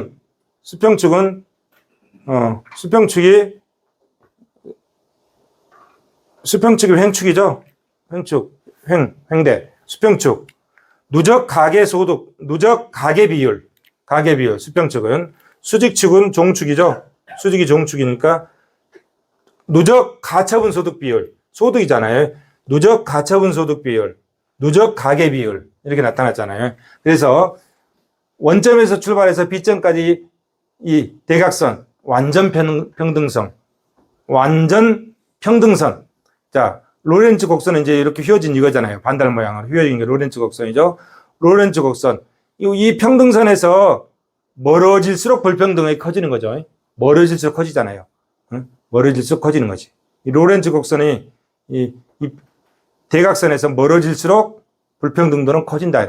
그것을 수치로 측정해낸 것, 그것이 뭐죠? 진위계수죠, 진위계수. 그래서 전체 삼각형 면적분의 이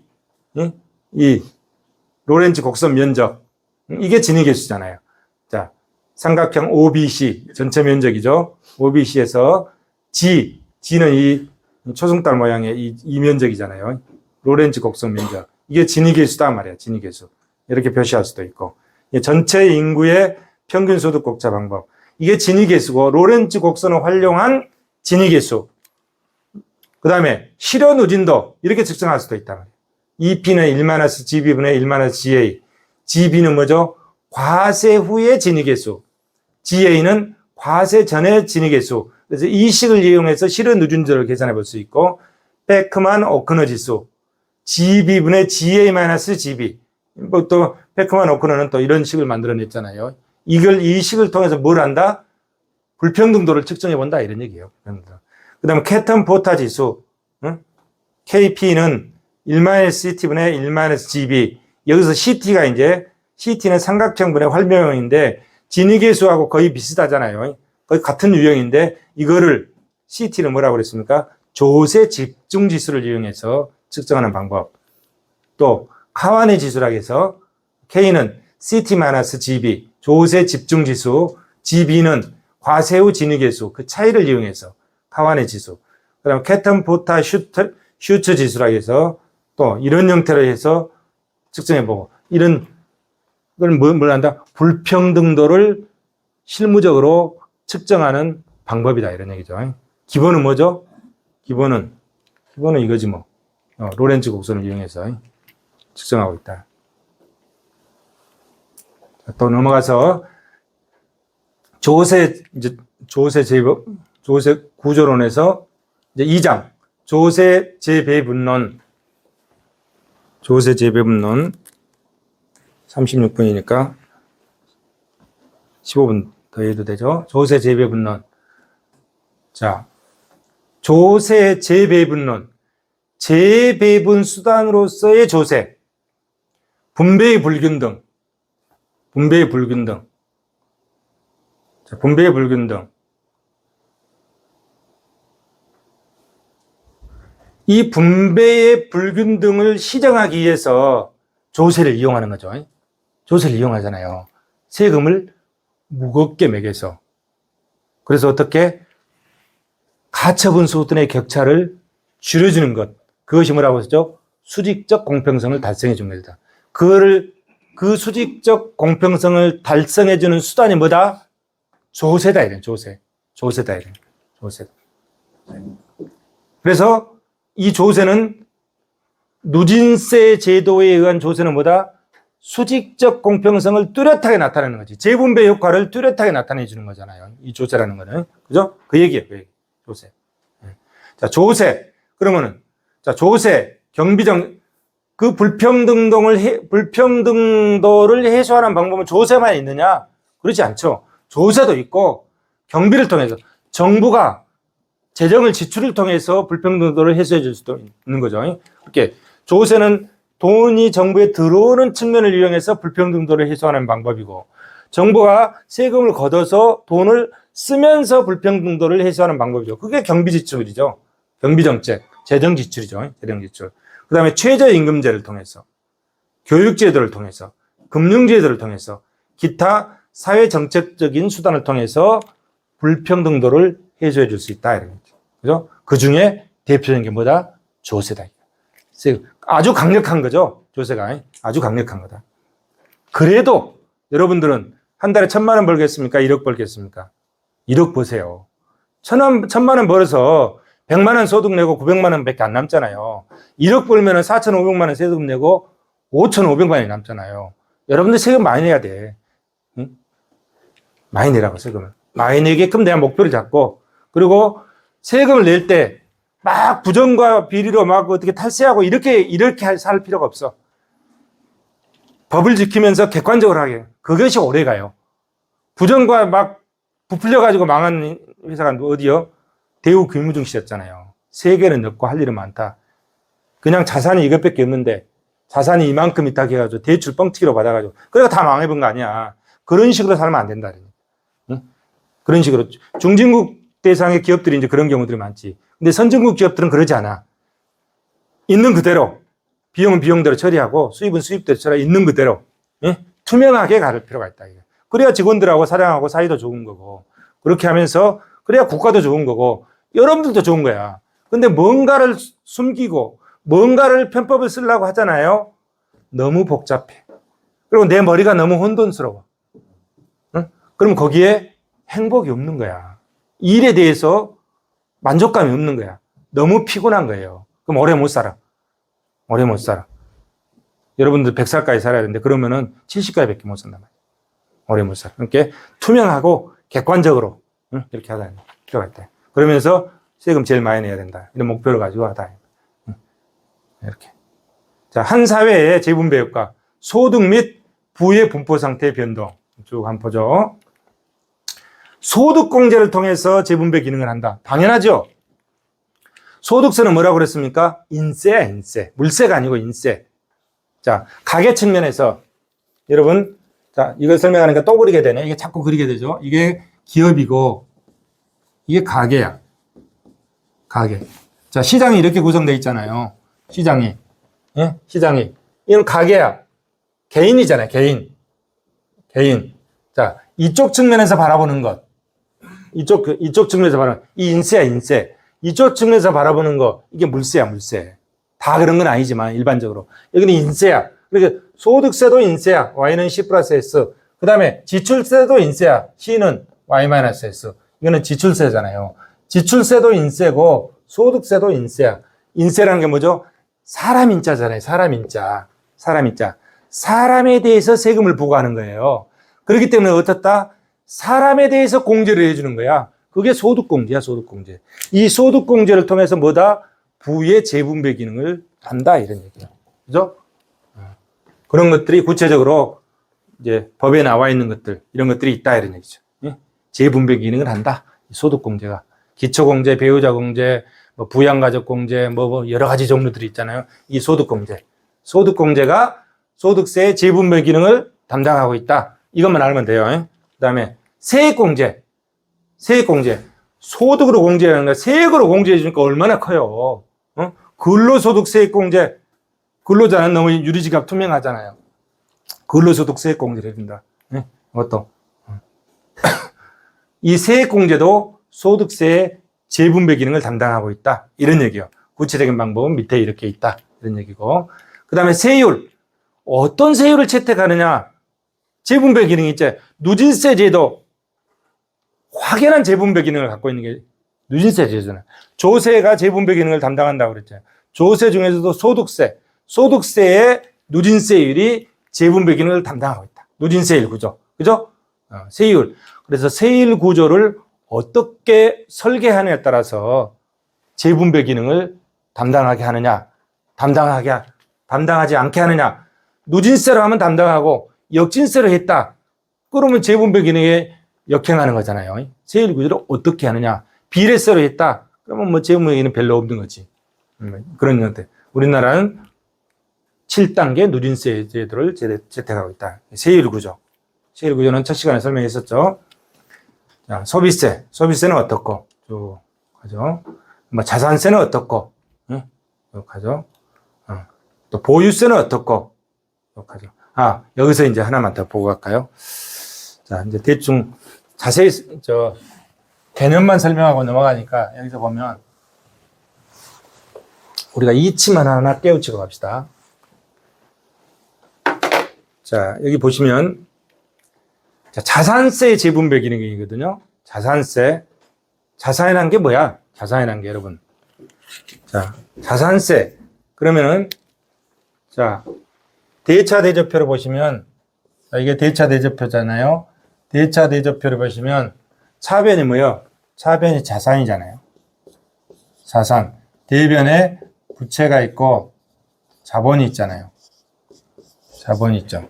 그러면은 이게 뭐야? 차변은 총자산이라고 그러죠. 이걸 총자산이라고 그런다. 대변은 총자본이라고 그러죠. 차변과 대변이 일치하잖아요. 총자본이라고 그러죠. 여기서 자본은 자기 자본, 여기서 부채는 타인 자본. 이렇게 된 거잖아요. 이 자산이야, 자산. 자, 이 자산에 대해서 재분배 기능이 있느냐? 이 자산 중에서도 뭐 유동자산이 있고, 유동자산이 있고, 뭐 비유동 자산이 있잖아요. 비유동 자산이 있고, 뭐 좀 여러 가지 종류가 있잖아요. 여기에 일부인 지금 자산을 얘기하는 겁니다. 자, 첫째, 보유 과세의 경우 자산의 순자산 가치가 증가한 것에 대해서 과세할 것인가? 자, 토지를 토지를 2023년 1월 1일 날 2023년 1월 1일 날 10억 주고 샀어. 10억 주고 샀어요. 2023년 1월 1일 날. 그래가지고 2023년 12월 31일 날 토지 가치가 8억으로 떨어졌어. 8억으로 떨어졌어. 그럼 토지 가치 증가분은 얼마야? 마이너스 2억이잖아요. 자, 마이너스 2억. 마이너스 2억이야. 마이너스 2억이야. 그러면 내가 토지를 보유하고 있으면 보유세잖아요. 지금 보유과세를 얘기하는 거잖아요. 보유과세. 네? 보유과세. 그러면은 작년 1년에 토지 가치가 2억 떨어졌으니까 2억 떨어진 거에 대해서 세금을 감해줘야지. 그죠? 거꾸로 얘기하면 작년에 내 떨어졌어.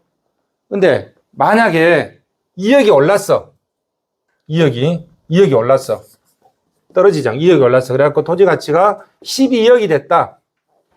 그러면 2억에 대해서 과세를 하는 거지. 옛날에 실제 과세했어요.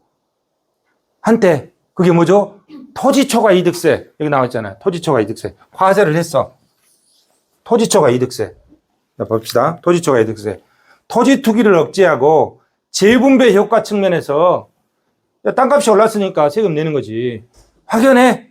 재분배 효과. 원래 근데 여기 보면 원래 지불 능력이 없는 시점에 다만 자산 가치만 증가되었다는 이유에서 과세되는 발생주 과세 방식은 납세자 입장에서 불합리하다고 비판이 있어서 헌법소원 제기해서 폐지돼 버렸어요. 이게 토지초과 이득세 폐지됐어요. 자, 그러면 땅값이 올랐어. 10억에서 12억으로 올랐어. 그럼 2억에 대해서 세금 내야 되는데 돈이 있어야 세금을 내지. 실행이 안 됐잖아요. 실현이 안 됐어. 발생은 됐지. 발생은 됐는데 실현이 안 됐어. 아니, 근데 돈도 없는데 땅만 가지고 있다고 해서 저 2억에 대해서 세금 내려가니까 이거 팔아야 내잖아요. 원본을 팔아서 세금을 내려가면 되겠어요? 이치 안 맞잖아요. 근데 여러분들이 이제 젊으니까 1년에 2억 벌 수 있을지 모르겠네. 우리 같은 나이 든 노인네들은 2억 벌겠어요, 1년에? 못 벌잖아요. 근데 2억 세금을 내라는 거야. 돌아버리는 거지. 낼 수가 없잖아요. 어떻게 내고 싶어도 낼 수가 없어. 그럼 이런 거는 뭐야? 자, 발생주 방식에 의한 과세 방식. 잘못된 법이잖아요. 이걸 팔아서 내려가는데 그게 말이 됩니까, 여러분? 말이 안 되잖아요. 팔아서 내려가는데. 그래서 없어졌어요. 이게 토지초과 이득세야. 근데 오를 수도 있고 내릴 수도 있어. 매년 변화한단 말이야. 그러면 이런 조세 제도를 이렇게 설계하지 말고 하나 가지고 있다가 언젠가는 이 사람이 땅을 팔 거 아니야. 언젠가는 팔죠. 안 팔겠어요? 언젠가는 파는 방법 두 가지 방법이지. 내가 살아있을 때 돈 주고 파는 방법. 내가 죽고 내 자식한테 파는 방법. 그 상속이잖아요. 넘어가는 방법. 무상으로. 그죠? 언젠가는 사람 죽어요. 그럼 언젠가는 죽기 때문에 그때 세금을 내면 된단 말이야. 그때 계산해서. 근데 지금 뭐 때문에 토지 투기를 억제하고 재분배 효과를 강한다 해서 지금 발생만 됐는데 실현도 안 되는데 세금을 거뒀다 이런 얘기야. 우리나라도 거뒀어요, 한때. 여러분 같으면 세금 낼 수 있습니까? 못 내잖아요. 그러니까 헌법소원 제기돼서 폐지됐어, 폐지. 요즘 이것과 비슷한 세금이 하나 또 있습니다. 그게 무슨 세금입니까? 종부세야, 종부세. 여러분 이치적으로 따져야 돼. 논리적이고 이치적으로 따져야 납득이 되잖아요. 군중심리라 할 성질이 아니잖아, 이런 것들은. 그래야 납득이 되는 거야. 내가 잘 못 살고, 내가 가난한 거기 때문에 강남에 있는 집 한 채 갖고 있는 사람, 저 사람 집 50억이니까 저 사람 세금 많이 내야 돼. 이런 식으로 가서는 안 된다는 거야. 아니, 지금 내가 갖고 있는 집 한 채 실현도 안 되는데 50억짜리 집 있어. 종부세 씹어 거기다가 만약 1억 내라 해봐봐. 그럴 리가 없지만 여러분 내겠어요. 그 집 팔아서 내야 되는데 집 하나밖에 갖고 있는 게 없는데 똑같은 이치잖아요. 이치가. 똑같은 이치예요, 이게. 그러니까 그런 식으로 세금을 운영하면 안 된다니. 근데 지금도 운영되고 있어. 지금도. 바꿔야 되는 거지. 바꿀 수가 없어. 한 번 만들어지면. 왜? 표로 결정하잖아요. 그러면 강남에 집이 없는 사람이 대부분 강남에 집이 없잖아. 그보다 더 낮은 주택에 살고 그 사람들이 반대하는 거야. 그 사람들이 반대한다고 이런 제도를 운영해서는 되겠습니까? 이거는 이치에 안 맞는 제도란 말이야. 그죠? 잘못 만들어진 제도잖아요. 그래서 이런 거는 이치에 맞게끔 과감히 세제 개혁을 할 필요가 있다. 이거는 바뀌었어요. 한때 이거 세금을 거뒀다니까 바뀌었어. 종부세도 마찬가지다. 우리가 너는 잘 사니까 당연히 세금 많이 내야지. 그렇잖아요. 누진세에 의해서 많이 내고. 그렇지만 그 세금을 내는 방법이 그 세금을 부과 징수하는 논리가 어떻게 된다고? 과세 원칙에 부합해야 된다. 과세 원칙에 부합하지 않고 세금을 부과하면 어떻게 된다? 조세 저항이 생기는 거죠. 근데 그 조세 저항이 국민 전체로 가면 바꿔지기가 쉽지만 이렇게 피해를 보는 일부분에 대해서는 바꿔지기가 쉽지 않다 이런 얘기야. 너무나 잘못된 제도들이잖아요. 그죠? 이거는 너무 불합리하고 감성적인 제도야. 이렇게 세금 제도가 만들어지면 안 된다 이런 얘기예요. 여러분들은 어떻게 합리적으로 판단해. 합리적으로. 감성적으로 가서는 안 된다 이런 얘기죠. 그죠? 그래서 지금 시행하고 있는 정부 정책에 대해서 또는 과거에 했던 정책에 대해서 이렇게 생각을 해보고 정말 시스템적이고 체계적으로 돼 있냐 이 합리성을 가지고 판단해야지 그냥 윤리적 도덕적 이 측면을 가지고 생각을 하면은 우리 사회가 화합을 이루기 어렵다 이런 얘기죠. 제가 좀 이 범위를 넘어섰는지 모르지만 지금 우리가 뭘 하고 있죠? 부의 불평등을 시정한 분배에 대해서 얘기하기 때문에 지금 얘기를 한 거예요. 그렇지만 제가 불평등을 시정하지 말자는 게 아닙니다. 당연히 불평등이 시정하자는 게 재정학이야. 시장경제하고 조금 틀리잖아요. 재정학은 시장경제 플러스 뭘 보고 있는 거죠? 사회를 보고 있는 거예요. 사회를 보고 있는 거예요. 경제학을 전공하는 선생님들 중에서도 그냥 시장경제만 전공하는 자유주의자들은 이 관점을 좀 등한시하잖아요. 근데 우리는 뭐죠? 정부 경제를 바라보는 입장이잖아요. 우리는 재정학을 지금 공부하고 있기 때문에. 그래서 부의 빈부격차를 시정하기 위한 방안, 합리적인 방안을 연구하고 마련할 필요가 있다. 이런 거죠. 조금 멀리 나갔네요. 그래서 이 토지초과 이득세는 폐지가 됐다. 근데 이 제도가 시행될 때 여기에 해당되지 않는 95%의 국민은 와 박수를 쳤지. 정의사회를 구현하고 있다고. 이건 정의사회가 아닙니다. 잘못된 제도잖아요. 이런 것들은. 그래서 그런 것들 여러분들은 합리적이고 객관적으로 바라볼 필요성이 있다. 이런 얘기죠. 자, 자산과세죠. 자산과세를 통한 재분배 효과를 보는 건데 양도소득세 중에 주식에 대해서 과세를 안 하고 있다가 이제 이 금액 이상인 것만 지금 과세를 하고 있는 것 같아요. 네. 자, 우리나라의 경우 실물 자산에만 적용하고 있는 양도소득세가 있다. 증권의 양도차익에 대해서는 대주주 외에 비과세하고 있어 이것이 분배적 불공평의 큰 요인으로 작용하고 있다. 일본이나 미국처럼 증권 양도차익 과세를 도입하는 것이 바람직할 것이다. 그래서 도입을 했어요. 이런데 이제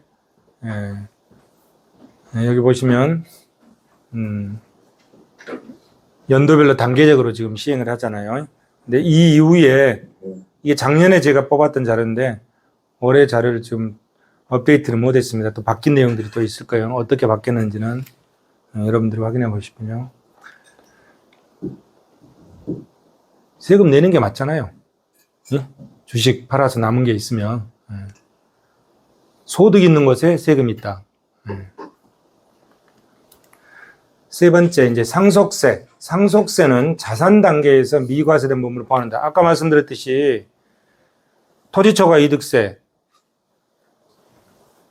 그렇게 세금 부과를 안 해도 사람은 언젠가는 죽게 돼 있거든.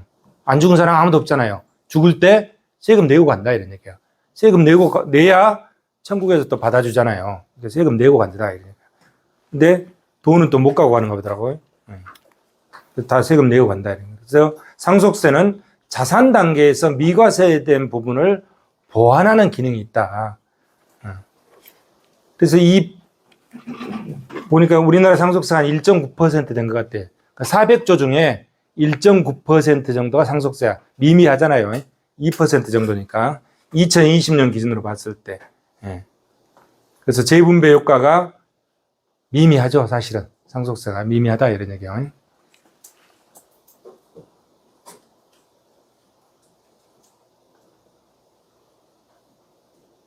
지금은 부의 불평등도가 굉장히 심화되어 있는 것 같아. 왜 그러냐면, 케인즈 이론이 적용됐던 1930년대 이전에 엄청난 부의 불평등이 있었대요. 엄청난 부의 불평등이. 왜 그러냐면, 모든 금이 다 어디로 갔냐면 미국으로 갔어요. 미국으로. 왜 그러냐면, 미국이 뒤에서 돈 대 있잖아요.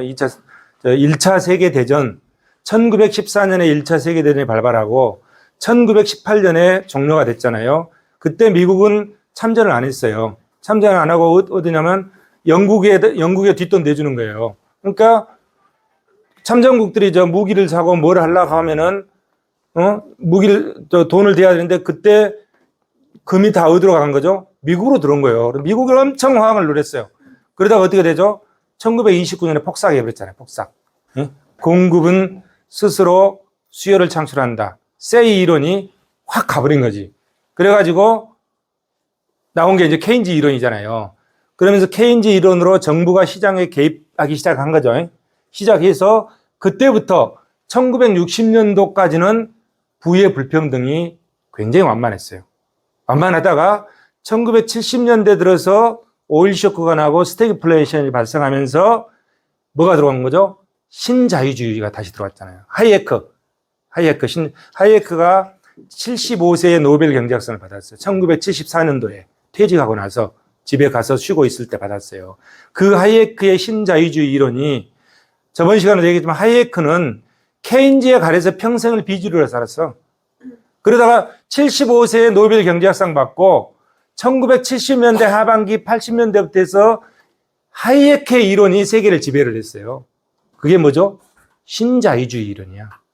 그래가지고 영국의 대처 수상, 미국의 레이건 대통령, 그래서 레이고노믹스가 나오고 공급 중시 경제학이 나오잖아요. 여러분 기억나시죠? 공급 중시 경제학?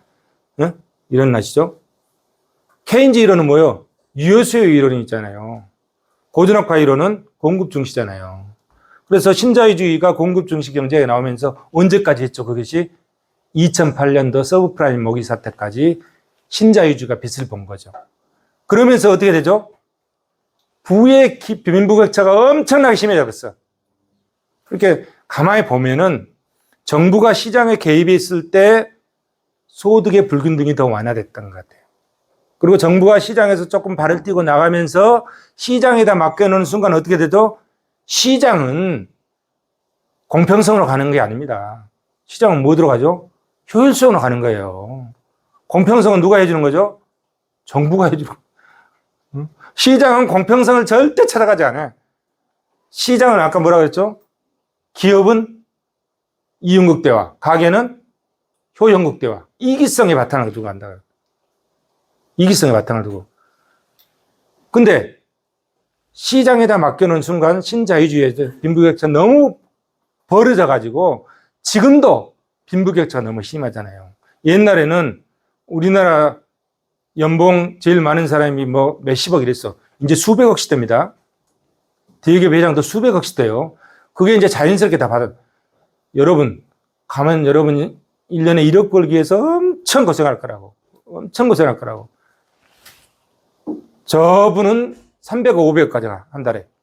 1년에 가져가. 너무 빈부격차가 심하잖아요. 응? 그렇게 시장에 맡겨놓을수록 시장에다만 맡겨놓으면 부의 불평등이 너무 심해진다. 이런 거지. 응? 부의 불평등이. 그래서 뭔 얘기하다 여기까지 했죠? 어쩐 재분배 기능 얘기하다 보니까. 상속세. 상속세. 그래서 상속세로 재분배 기능을 하기 위해서 옛날에 상속세가 영국 같은 경우는 98%였어, 98%. 거의, 그러면 너나 나나 출발선을 똑같이 해준다는 의미에서 상속세로 거의 다 징수를 다 해버렸어요.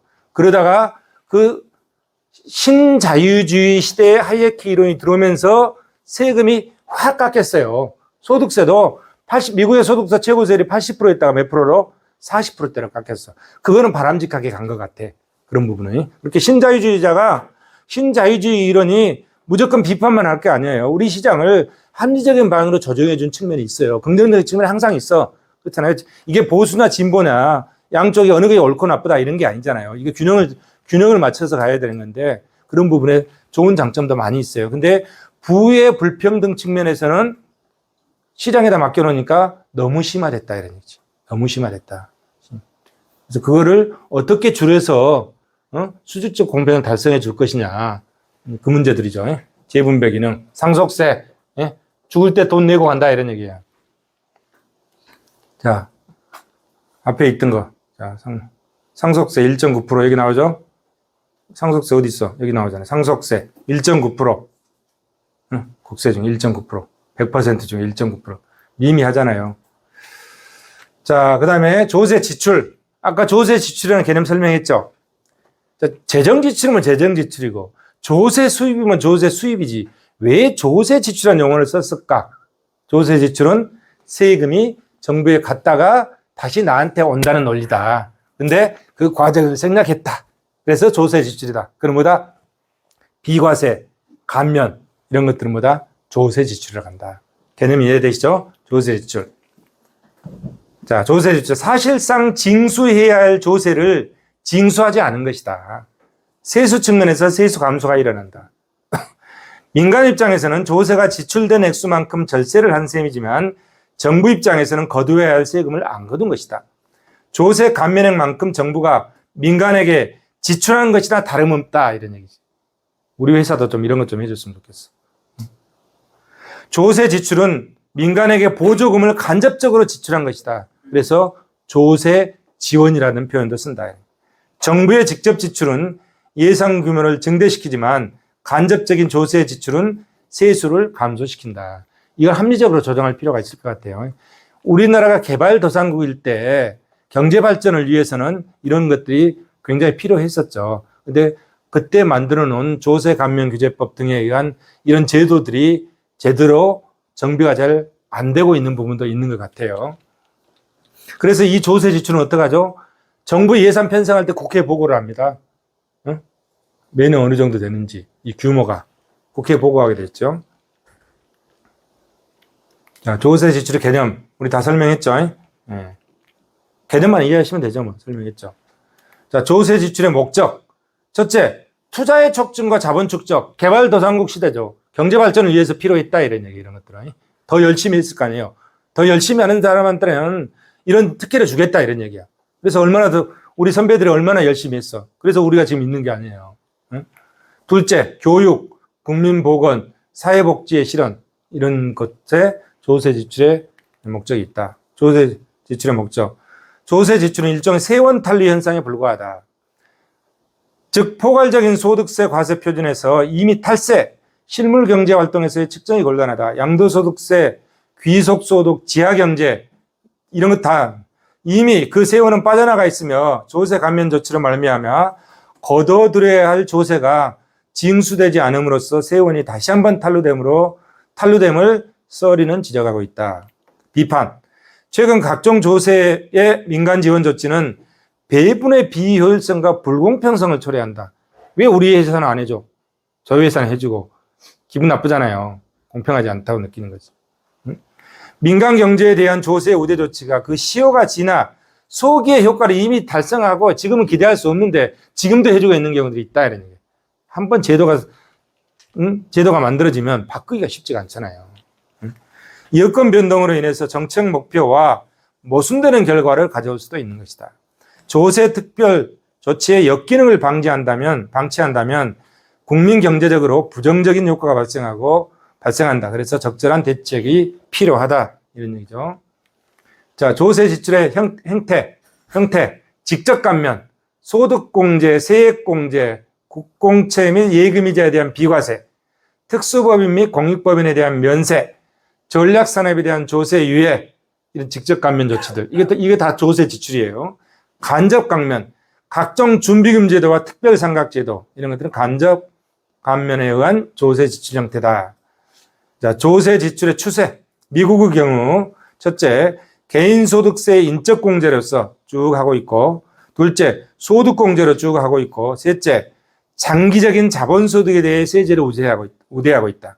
넷째, 투자에 대한 세액공제와 특별상각제도를 적용하고 있다. 미국 같은 경우에. 자, 조세 지출의 역기능. 자, 개발도상국 시대에는 필요했는데 역기능도 많다. 첫째, 배분의 비효율성. 조세 감면 조치를 지출 측면에서 배려하지 않는 한 민간 활동에 대한 중복 지원으로 배분의 비효율성이 있다. 제한된 재정 수입의 낭비적 지출이 발생한다. 두 번째, 조세의 중립성을 제외시킨다. 조세 지원이 장기화되면 민간의 경쟁력 향상이 둔화되고 기업 성장과 민간 경제 발전을 제외시킨다. 셋째, 조세 지원은 과세 표준을 축소시켜서 세수를 감소를 초래한다. 넷째, 과세의 불공평성을 발생한다. 우리 회사는 왜 안 해주냐고.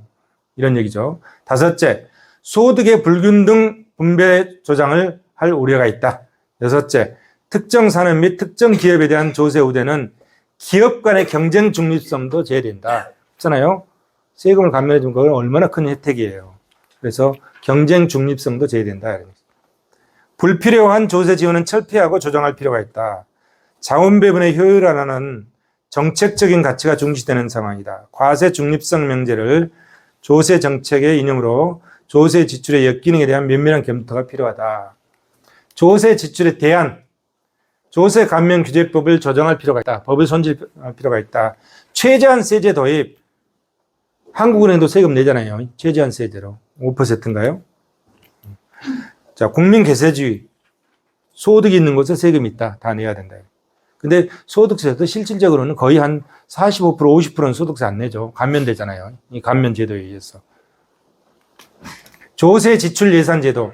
그러니까 이 조세 지출은 정부가 예산을 편성할 때 이 조세 지출도 같이 편성을 해서 어떻게 한다? 국회에다 보고한다. 이게. 그걸 뭐라 한다? 조세 지출 예산 제도라고 한다. 그거를. 자, 조세 지출의 경제적 효과. 자, 이 그림을 통해서 보면 경제적 효과가 좀 명확히 나타나 버리잖아요. 보세요. 가시적으로 볼 수 있잖아요.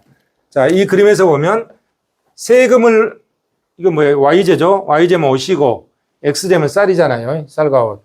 세금을 부과하기 전에 예산선이 이거야. 그거죠? 예산선 AB. 여기에 나의 무차별 곡선이 이렇게 세금 부과하기 전에 이렇게 되었잖아요. 이게 무차별 곡선이잖아요. 그래서, 그러면, 자, 일반 물품세로 인한 예산선. 일반 물품세는 뭐야? 모든 품목에 대해서 세금을 다 부과했다 이런 얘기야. 그죠? 일반 물품세. 그거에 대해서 다 감면을 해줬다 이런 얘기야. 일반 물품세로 인한 예산선. 응? 요거. 자, 이거 CD. 그러니까 이게 다 감면해줬어. 아니, 일반 물품 아직 감면하기 전이죠. 일반 물품세야. 물품세를 부과한 예산선.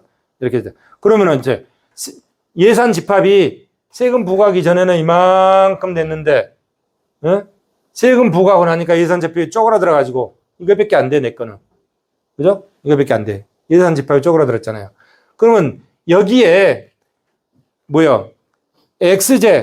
X제에다가 쌀에다가 물품세 부과를 감면해줬어. 쌀의 물품세 부과를 감면해주니까 이 CD의 예산선이 어떤 식으로 바뀌냐면 쌀의 물품세를 부과 안 해주니까 그냥 그 A점에 출발해서 옷에는 물품세 부과 있잖아요. 이렇게 바뀌는 거야, 이렇게.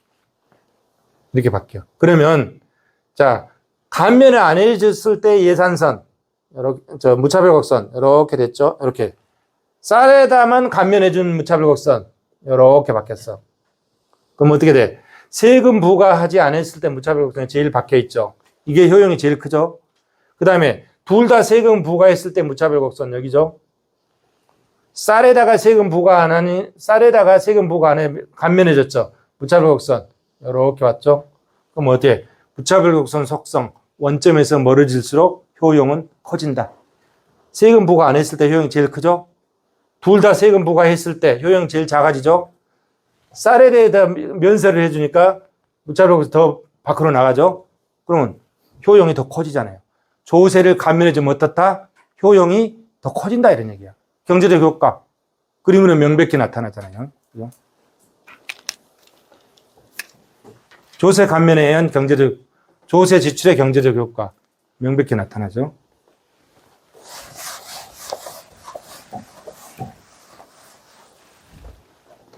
자, 그 다음에 조세 지출의 경제적 효과. 앞에 설명한 거예요. 넘어가고.